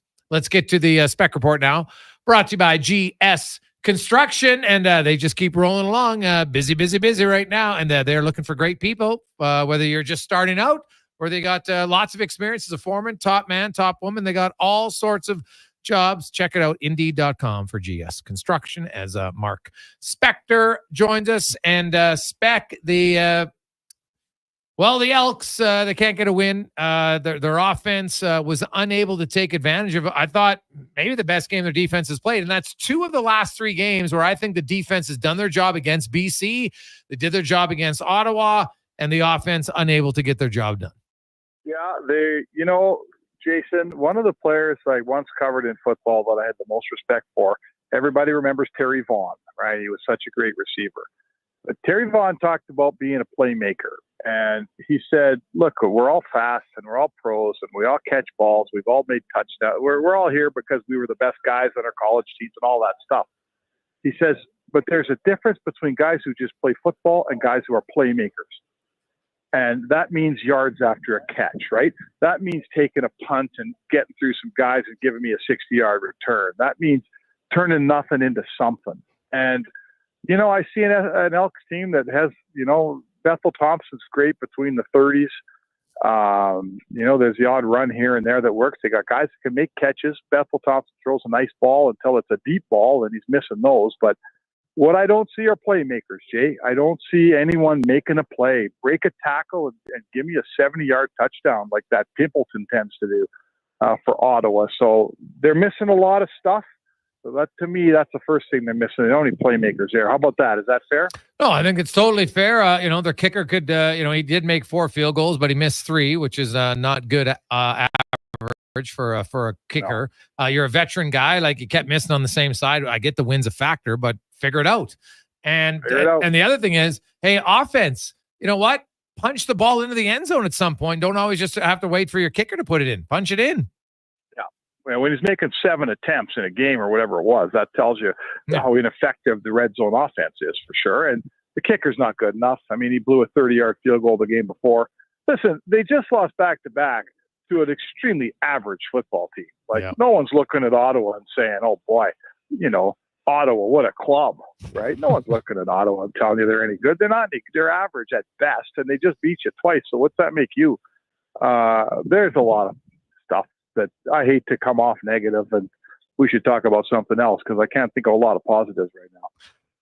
No, it's fair. It's but so here's my Trey Ford.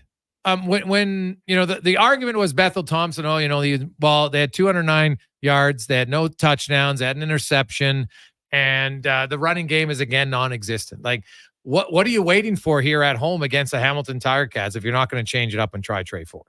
Well, the one thing that I will say is Trey Ford has the opportunity to be a playmaker, right? He has an opportunity to bust coverages. He has an opportunity to roll out and keep going for a 40-yard run. Yep. The game plan ain't working. They're 0-6. So don't tell me that we're trying to stay within our structure and we're trying to play the game the way the OC's drawing it up. It's not working, pal. Whoever, your OC's drawing up an 0-6 game plan here. So at this point, I mean, the season's, I don't know if they're done. I guess they could have a miraculous second half. But I think they owe the fans some excitement. And that's what Trey Ford brings. And B, I think Trey is a bit of a wild card, right? Even his own teammates don't necessarily know what's going to happen when he's playing. And I'm saying that in a good way, in a positive way. They need the predictability is not working. Everyone can see what they're doing and they're stopping it. So on offense, why not run out a guy who's going to make it up as he goes a little bit? Because right now, whoever's game planning this thing isn't getting the job done. That's for sure. Yeah, no, that's fair. Mark Spectre joins us. Spec, a fun thing. I went through the 4 forward groups for the upcoming 4 Nations face-off. Okay. And I had it at ordersnation.com. People want to see it. Finland, I think, has the weakest forward group. No surprise. Then Sweden. Canada and U.S. is really close. Canada, of course, because they have McKinnon and McDavid, they got the best top end. There's no doubt about it.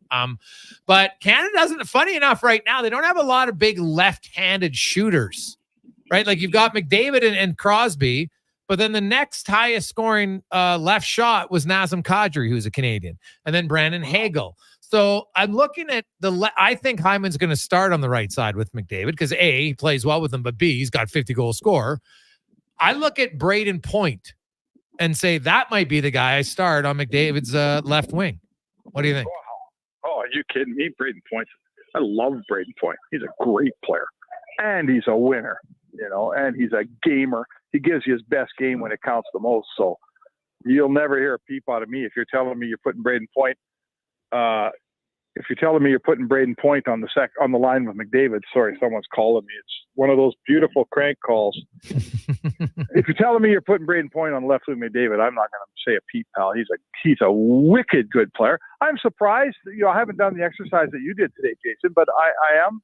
Like, Canadians are eternally left-handed hockey players. Yes. Like, you're telling me we're shy on lefties. I find that, I'm not saying hard to believe, but I'm sure surprised to hear it. Oh, no, it stood out to me for sure. I was kind of like, what the hell's going on here? And that was just it was a funny little thing. Like, there's some good players, Carter Verhaeghe, and, you go down the list of other guys. But, a lot of their top scoring guys right now, Braden Point, who has the most goals of any Canadian in the last 2 years. He's a righty. And then Stamkos and Reinhart and Hyman and Marcia. So when you go down the list, more of the, the point, Nathan McKinnon, right, are more righties right now. It's just kind of an oddity because for the longest time, like, Canada's got the highest percentage of lefties in golf, and there's a ton of lefty hockey players. We're getting more righties, at least that can score. Yeah, it's funny. It's almost like, talking to Brian Benning. Brian Benning, when all of his kids were born and they picked up their first hockey stick, he made sure they started as righties, as right shot defensemen. And I think maybe it's after all these years, Jay, of Canada being a whole bunch of left-handed shooters. Maybe all the dads out there are turning us into a right shot nation here. I don't know, but I don't know. I don't know what to tell you. Yeah, no, it's just a little oddity, but I think it's a funny exercise when you look, and we asked all the listeners, like, who would you put on the left side, right? And now some would say, can you play McKinnon with McDavid? Well, I saw Lemieux and Gretzky play together in 1987, and I still remember it. It was unbelievable. And Mario Lemieux talked about how that tournament really elevated him even more. Now, McDavid and McKinnon are pretty elevated, but I do wonder if John Cooper is like, do we have to see it at least for a game? I don't know. Would you want to see McKinnon and McDavid, or is it better to have them as your 1-2 center punch and dominate? Well, I covered. I had the good luck of covering that first World Cup where they had Team North America. Yeah. And McDavid and McKinnon spent some time together, and that was pretty wicked. I mean, that was pretty wicked, man. Remember that game they played against Sweden? I think it was their last game. How great a game that was. Yeah. I think McKinnon scores on Lundqvist in overtime, if I'm not mistaken. I think you're right. That might be one of the. I'm not going to tell you it's one of the best hockey games I've ever seen, but it might have been one of the most fun hockey games I've ever seen in my life. Like, oh my God, those guys were too fast for the Swedes. The Sedins had their heads on a swivel trying to keep up. But anyway, it was just unbelievable. So, I'll tell you this. If you put the speed of Nathan McKinnon, the powerful stride, the hard charging, fast guy on the same ice as McDavid, oh boy, the other guys better not have the third pairing out there when that happens. Well, although the thing is, like, third pairing guys now in this tournament are still going to be pretty darn good, but they're still pretty good. They are. I get it. And I'm going to do the defenseman, so I'm not going to ask you about the D-men. We're going to do those on Thursday. But okay. I do have a question for you. I was looking at the U.S. team, and they like Team USA, and this is a generalization. I'm going to preface that again, but.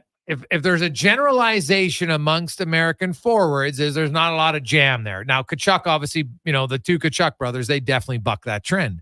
But there's a lot of other guys where Brock Besser, Clayton Keller, Jack Hughes, Kyle Connor, Gensel, like really skilled, but not that. And so I'm curious how Bill Guerin is going to build that team. Because I'll say this, man, like they got a lot of talent. You got Tkachuk, Gensel, Hughes, I don't think is a center in this tournament. He's probably going to play the wing. Kyle Connor could be your left wingers. Matthews, Eichel, Miller, Trocheck, or Nelson as your centers. Robertson, Keller, Brock Besser. I haven't even listed Johnny Gaudreau yet, and Dylan Larkin, and what about Miller in Vancouver? Yeah, I had him as I have Matthews, Eichel, and Miller. I think as their top three centers. Yeah, I think he's a guy that has jam. Yes, that's why his name jumps to my lips here.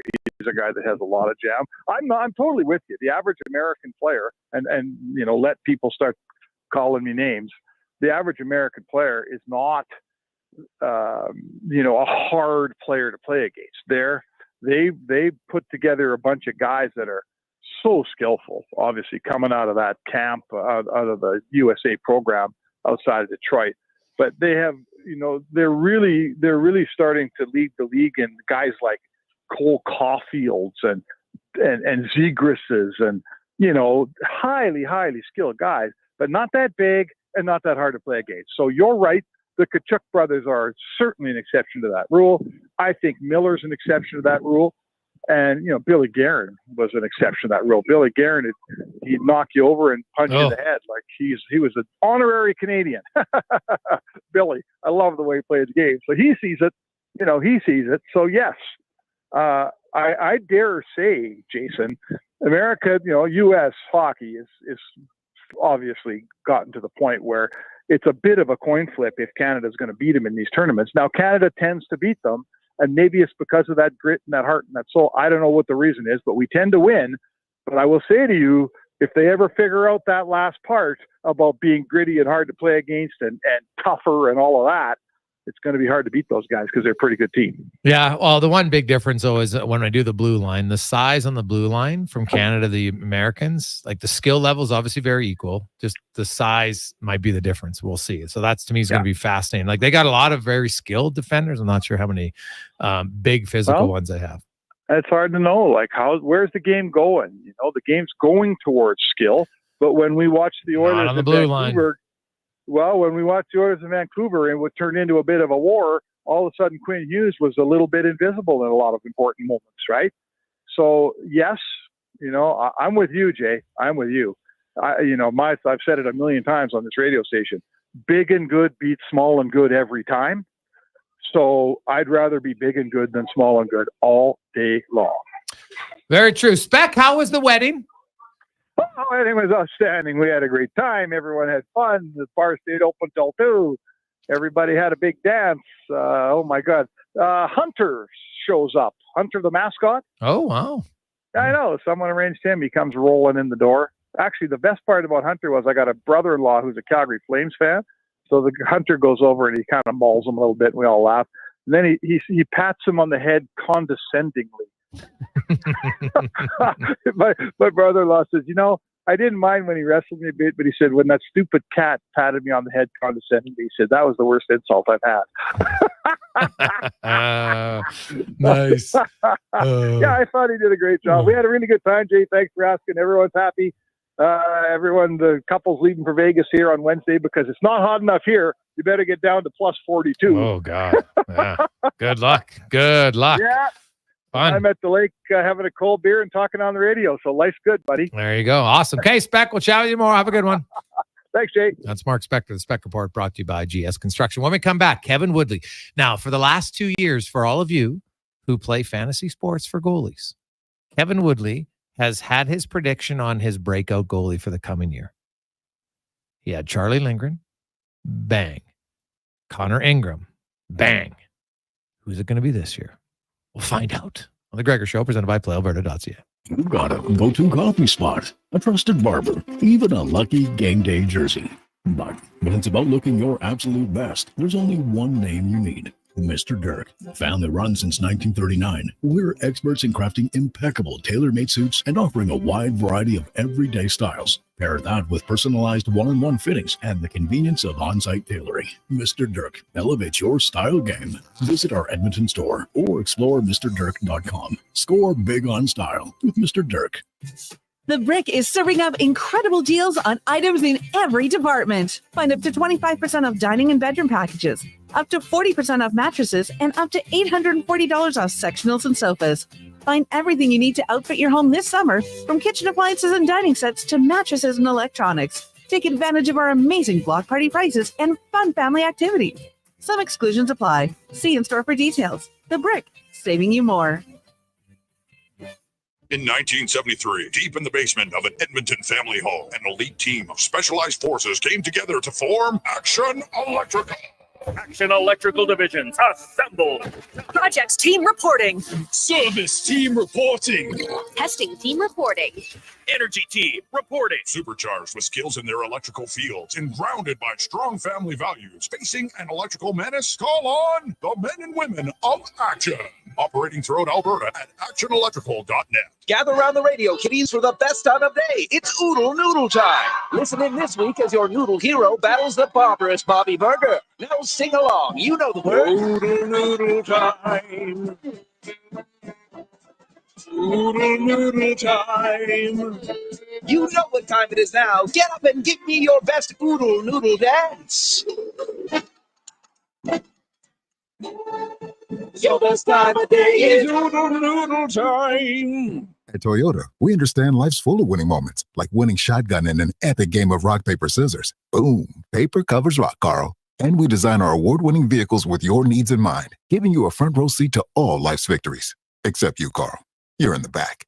It's time for everyday wins. It's time to Toyota. Lease a 2024 Tundra 4x4 double cab SR5 from $159 weekly for 60 months at 5.99% with $6,599 down. Visit shoptoyota.ca or your local Prairie Toyota dealer today. Legacy Heating and Cooling is still the #1 company for families who don't want to see dad in his underwear. Come on, we warned you about a heat wave a while ago, and lo and behold, here we are. So call Legacy now before the heat wave convinces dad to cool down in a kiddie pool in your front yard. Yeah, we still got air conditioners in stock, and yes, you won't have payments or interest for 1 year. Keeping dad from bathing in public during a heat wave. That's how you save your legacy. Legacy Heating and Cooling.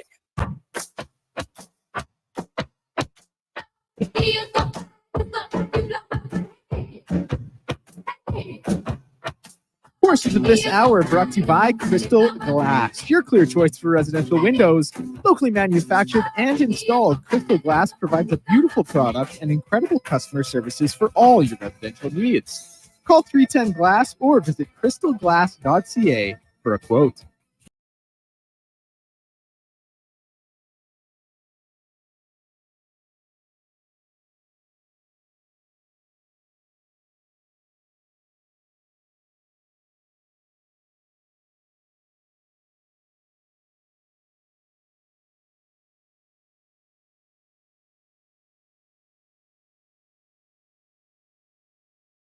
$14.40, Orders Nation, YouTube, and Facebook. Hope you're having yourselves a wonderful day. And it's time to go around the NHL, brought to you by McDonald's. And it's hot right now. $1 cones, $2 milkshakes, $2 sundaes. Stop in, stay cool at McDonald's. Get the caramel sundae. So good. So good. As we welcome back to the show from In Goal Magazine and NHL.com, Kevin Woodley joins us. Kev, how are you, my man? I'm good. I'm up in the interior of British Columbia for a few days where you can't hit a 9-iron without running into a hockey player. Most of them in the National Hockey League, like literally driving down right now between Vernon back to Kelowna. And as we're driving along, we drive by a car and I turn to my right and looking back at me was Jerome McGinley. So that's just what it's like up here. I feel like this is the off-season. I was going to say playground. But honestly, off-season place to get work. We just came out of, off-ice workouts this morning with a group that included a couple NHLers, handful of NHLers, just off the ice with another that had a couple of AHLers and AHL shooters. Like this is the place to be in the summers or the off-seasons. I used to say as a goalie, but not just as a goalie. It's pretty funny to be up here and just sort of be here to work with guys, but then also see all the other guys that are around. Fill me in here, Kevin. So what are you doing? Are you helping these goalies? Are you observing this training sessions? What are you doing? I'm observing. I am smart enough to know that I couldn't help anyone. Those that, it's that old, those that cannot do teach, and those that cannot teach write about it. I'm the latter category. So we get up here with In Goal Magazine and usually we come up to a week-long camp. They're not having it this year, but still a lot of guys coming into the town to train. So we get to go in. It's kind of twofold. Yes, there's some things that the trainers and on and off the ice will share with us for our audience at In Goal Mag to help younger goalies find new ways to get better. But then also it's an opportunity for us to bank content, right? Whether it's drills on the ice, or like I said, the off-ice training, or just a chance to catch up with guys and do, podcast interviews at a time when, as you guys know, it can be a little tough to get guests and find content. Kelowna and the Okanagan is full of it. So, Kev, the last few years, you've been bang on. When you talked about goalies, you felt like you're tracking what they were doing, and you felt like, hey, either it's a new situation on a new team, or they're on a team that now they're going to get more of a role. You had Charlie Lindgren a few years ago, boom. You had Connor Ingram, boom. Who are the goalies you're looking at this season that you think anybody in a fantasy league or anybody who's just a fan of the game should maybe pay a little bit closer attention to? Well, I feel like maybe I need to hand a subscription to ClearSight Analytics to a couple of general managers right now, because the truth is, the reason I was so confident in talking about Charlie Lindgren a couple of years ago, and the reason I was so confident talking about Connor Ingram was their underlying numbers. Yeah. And there was evidence there for more than 1 year that they were ready to pop. And the guy that I had tagged this year still doesn't have a contract, and that's Kevin Lankinen. And so he would have been my breakout guy. He would have been an obvious candidate if he landed anywhere where he had an opportunity to play an increased role after being stuck behind UC Saros. On a per shot basis, he actually outplayed UC last year, and was in a neighborhood by the end of the season, sort of top 15 in adjusted save percentage. And does that always translate in a greater role? No.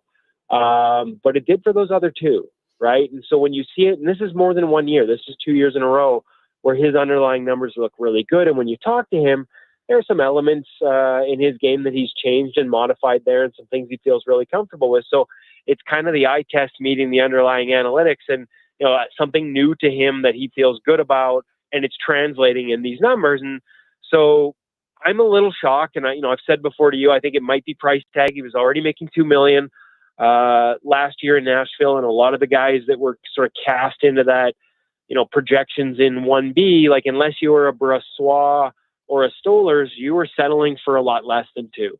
Right. And so maybe it's a numbers game here, but honestly, it's a numbers game I would have risked if I was a GM looking for a 1B. So I keep an eye open for wherever he lands. Okay.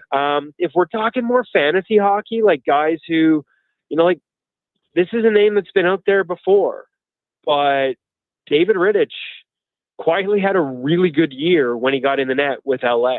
Okay. I could have made an argument, and I actually did make the argument that I would have gone to him a little sooner in the playoffs. Underlying numbers again show that he outperformed his environment by a significant margin. And so the question is, if Darcy Kemper doesn't rediscover, his game from 2 years ago, if the health isn't there and he looks more like the guy last year than he did up till that point in his career, there'll be an opportunity there for David Rich to maybe steal some minutes. So he's sort of a name everybody knows, but in a good spot and could break through. Another guy in that category, and this is going to be health related, I think people sleep on how good Joseph Woll is, in part because he hasn't made it through a season healthy. But when he was healthy, and there's another team, frankly, they ultimately did go to him and he didn't make it to Game 7 because of yet another injury. But when Joseph Woll's healthy, his numbers are really, really impressive relative to environment. He's another guy that, again, probably familiar with the name, but people might not be projecting that kind of upside. And last one that I'll give you is that's kind of more of a, just getting his feet wet in the NHL, but looks in a smaller sample, and maybe it takes another year, but at least the first year the numbers really popped, and that's Justus Annunen with the Colorado Avalanche. And that's one that I keep an eye on just because it hasn't. I thought Georgiev was really good in the playoffs for them, but it wasn't the regular season he wanted statistically. And this wasn't just environment. He was underwater this year compared to the year before, actually up until that point in his career. So there might be an opportunity for a guy like Justus Annunen. And, they sent Provorov down to the minors to make room for him. Provorov Provetov goes over to Russia this offseason as a result of that. He actually had really good numbers too. And they still believe strongly enough in Annunen to sort of leapfrog him past him. And he rewarded that with his play down the stretch. So with more opportunity, he could be a guy that pops. And I would argue a guy they should probably be looking to give opportunity to just to make sure that they don't do what they did last year, with Georgiev and play him into the ground. Right. So, and last, I'll give you one more. Jet Greaves. I don't even know if he starts in the NHL. He's got two guys ahead of him, especially if the big Russian is healthy after hip surgery. He'd be behind Merzlikins and Tarasov. But man, every time he gets up in the National Hockey League, undersized, just 6 feet. So I think that makes it harder for him to get opportunities. But every time he does, Jason, he plays well. And again, underlying numbers for 2 straight seasons in small sample sizes are into the top 10 in the National Hockey League and project really, really favorably. Kevin Woodley from Ingo Magazine, NHL.com joins us. Kev, what about Stuart Skinner? And, I know people, early in the the Vancouver series, this guy's got the worst playoff goalie numbers ever. And when he sat those 2 games, then when he returned in the final 15 games, he had the best goaltending numbers of the 4 goalies the rest of the way.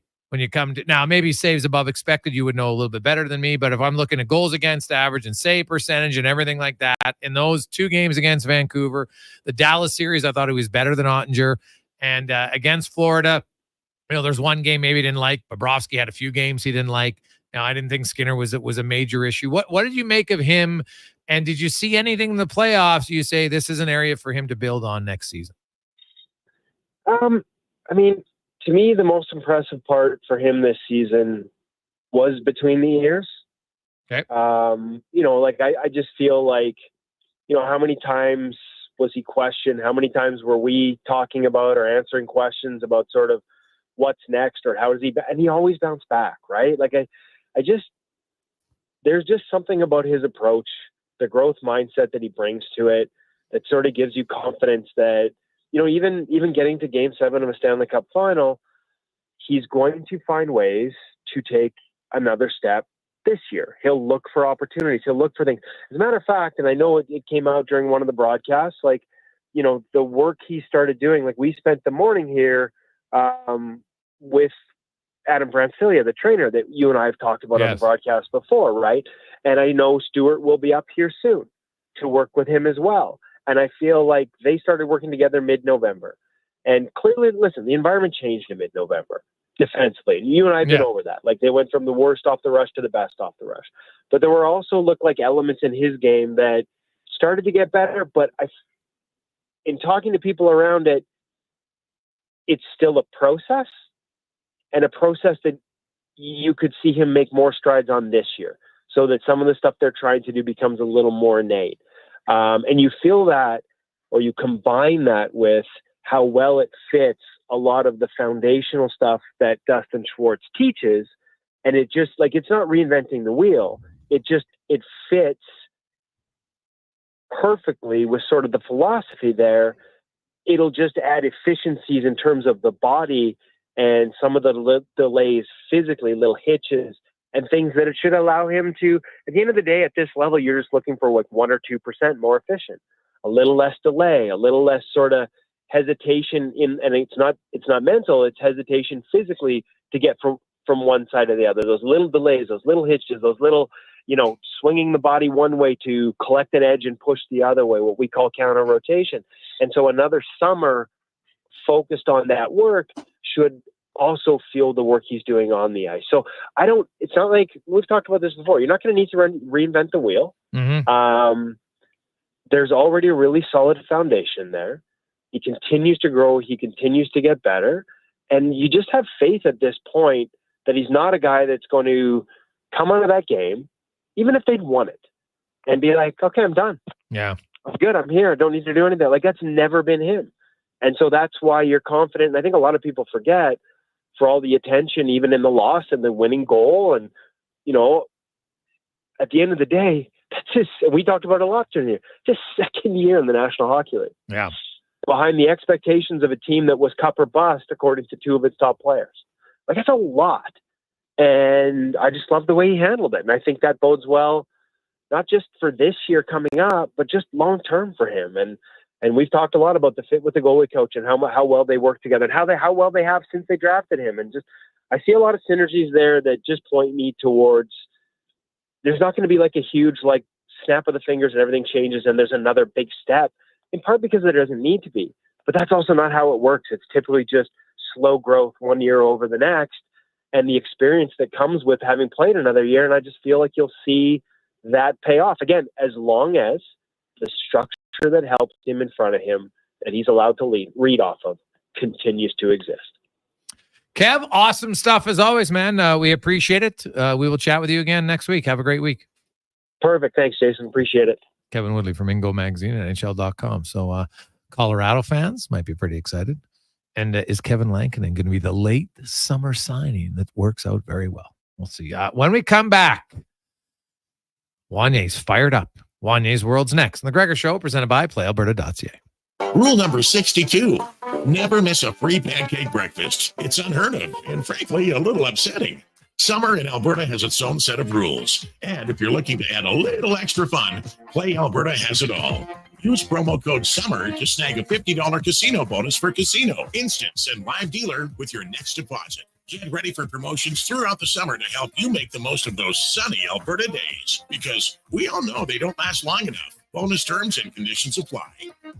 The summer road lays ahead. Your potential destinations are endless. Volvo Cars Edmonton gives you choice to match. Right now, lease a 2024 Volvo XC90 from 0% for qualifying loyal customers. Or save $7,000 on all new 2024 XC60 recharge plug-in hybrid models. All demo vehicles come with a free 10-year, 1 million kilometer warranty. No matter what you decide this summer will become, your first choice is Volvo Cars Edmonton. VolvoCarsEdmonton.com, 1205 101 Street Southwest. Silent Ice Sports and Entertainment is an innovative market leader across Western Canada, with sports and entertainment properties including the Spruce Grove Saints, the Junior Prospects Hockey League, Silent Rides Charter Company, the Hockey Super League, and the newly launched Female Super League. Silent Ice also owns the Western Hockey League Seattle Thunderbirds and operates the Morinville AAA Arena. The Silent Ice Center, a new state-of-the-art entertainment facility, is open in Nisku, which features 2 sheets of ice, including a 1,600-seat arena and a restaurant with a viewing area. The Cheesy Burger Pizza is back at Papa John's. See what happens when you ask for it? Boom! Finally, it's on the menu again for a limited time. Get all the items in the Cheesy Burger Trio or choose between the large Cheesy Burger Pizza for $18.99, Cheesy Burger Papadilla for $9.99, and Bacon Cheesy Burger Papa Bites for $8.99. All made with sizzling beef, dilly pickles, ooey gooey cheese, and burger sauce. That's right, burger sauce. Get it before it's gone. Better ingredients, better pizza. Better get you some Cheesy Burger Pizza at Papa John's.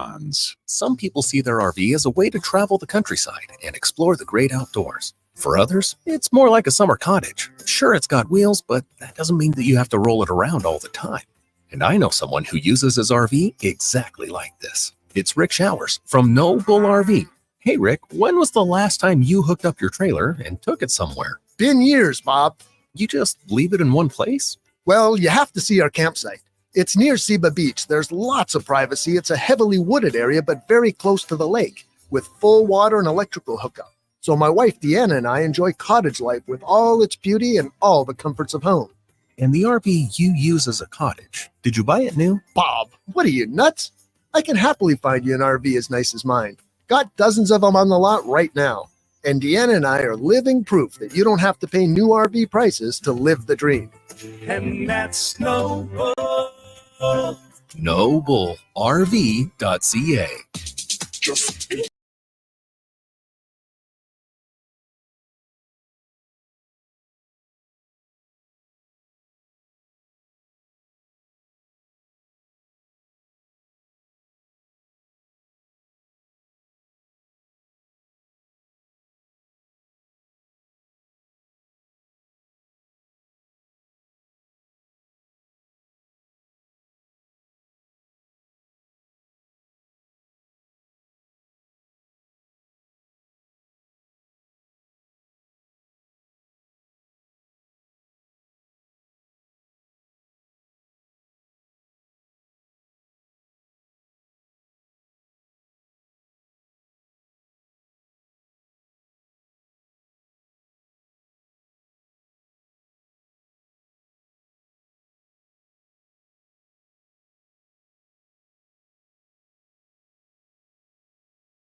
Monday.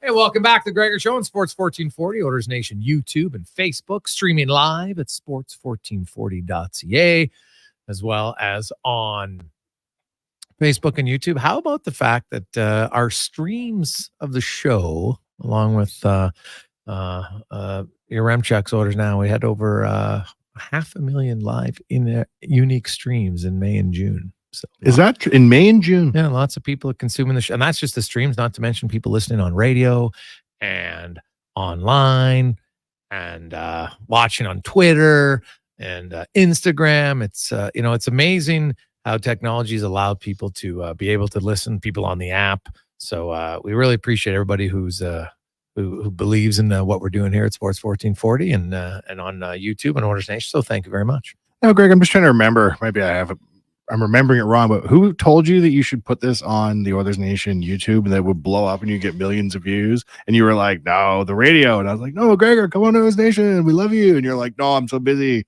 Who was right? You were correct. Are more people watching the streams than listening on the radio, do you think, at this point? No, our radio numbers through the roof. Is that right? Yeah, radio and streaming is still a bigger one yet. So it's awesome. Congratulations on Sports 1440. Now we're just able to kind of, whether you're, because I do think how you consume the show changes on your age, right?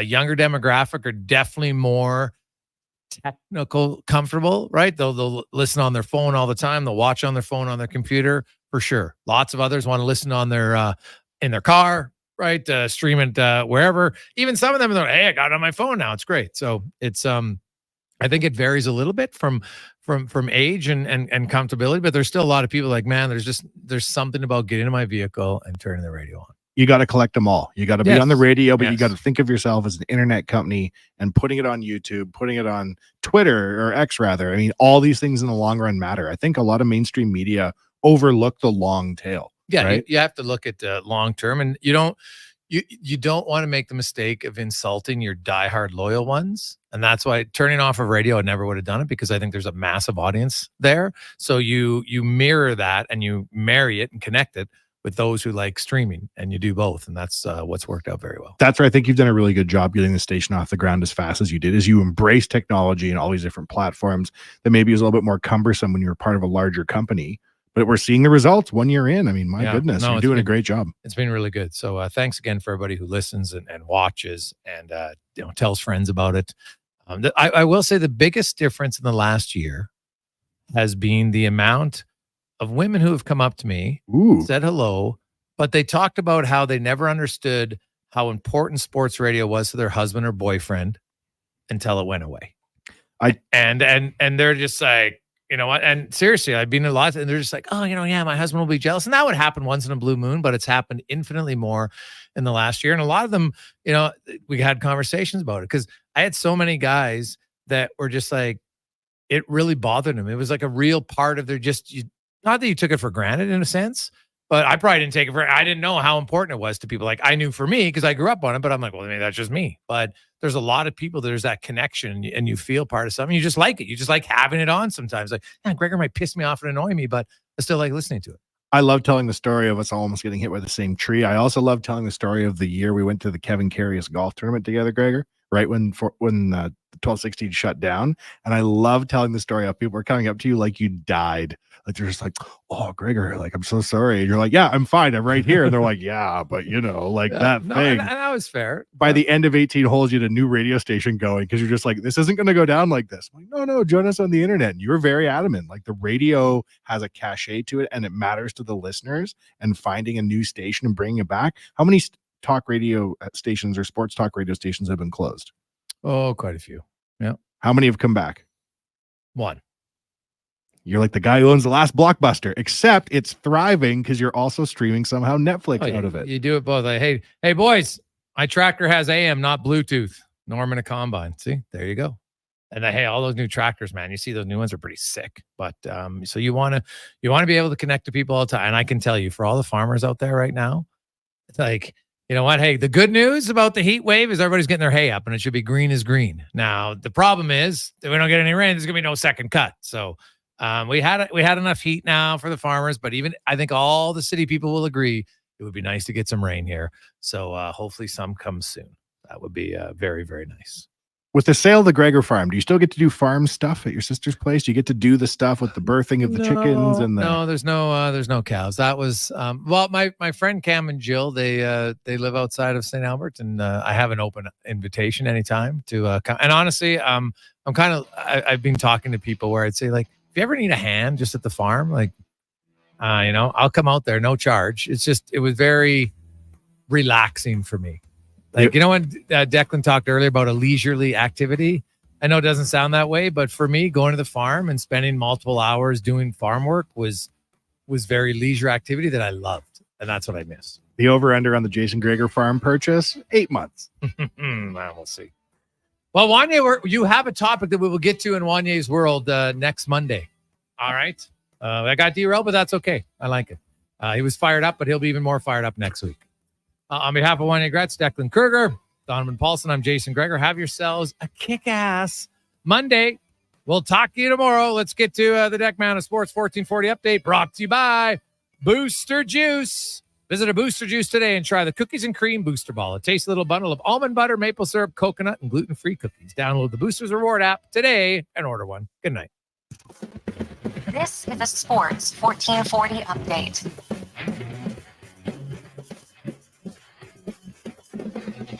And one final time for me tonight, your Sports 1440 update. We start in the MLB. One final from earlier in the day was the Yankees over the Rays, 9-1. 4 games in action right now. The Tigers lead the Guardians 4-1 at the top of the 5th. Mets leading the Marlins 4-1 in the bottom of the 4th. Cardinals and Pirates same mark in the game. That one's 1-0 Pirates. And in the top of the 3rd, the Reds leading the Braves 2-0. Phillies and Mets currently in a rain delay in the top of the 1st. That one was tied 0-0. And in about 10 minutes' time, a pair of games, the White Sox and Rangers, and Brewers and Cubs. News out of the NHL world as the Columbus Blue Jackets have hired Dean Evison to a multi-year contract to serve as the head coach of the Blue Jackets. Dean Evison did amass a 147, 77, and 27 record in 251 games over parts of 5 seasons as a head coach with the Minnesota Wild. NFL news around the league as Jordan Love will not practice with the Green Bay Packers unless an extension is reached. The Green Bay Packers are optimistic a deal can be reached by the end of the week. The Green Bay Packers have also extended Pro Bowl defensive tackle Kenny Clark on a 3-year, $64 million contract. Other news in the NFL, Joe Burrow has been cleared for contact, according to the Cincinnati Bengals head coach. And Cam Akers, coming off a torn Achilles, will join the Houston Texans on a 1-year deal. News in the NBA is Spencer Dinwiddie has agreed to a one-year deal with the Dallas Mavericks. Sam Hauser has agreed to a $45 million extension with the Boston Celtics, and Evan Mobley has agreed to a 5-year rookie max deal with the Cleveland Cavaliers. Edmonton Riverhawks in action today in Game 1 of their 3-game series against Nanaimo. First pitch for that one, 7:05 down at Remax Field. Up next, we'll hear from Turn Sports, Fox Sports Radio at 9, and Sports 1440 resumes coverage tomorrow morning at 7 a.m. with the Kevin Carrier Show. On behalf of Jason Gregor and Wanye Gretz, I'm Declan Kruger, and this has been a Sports 1440 update.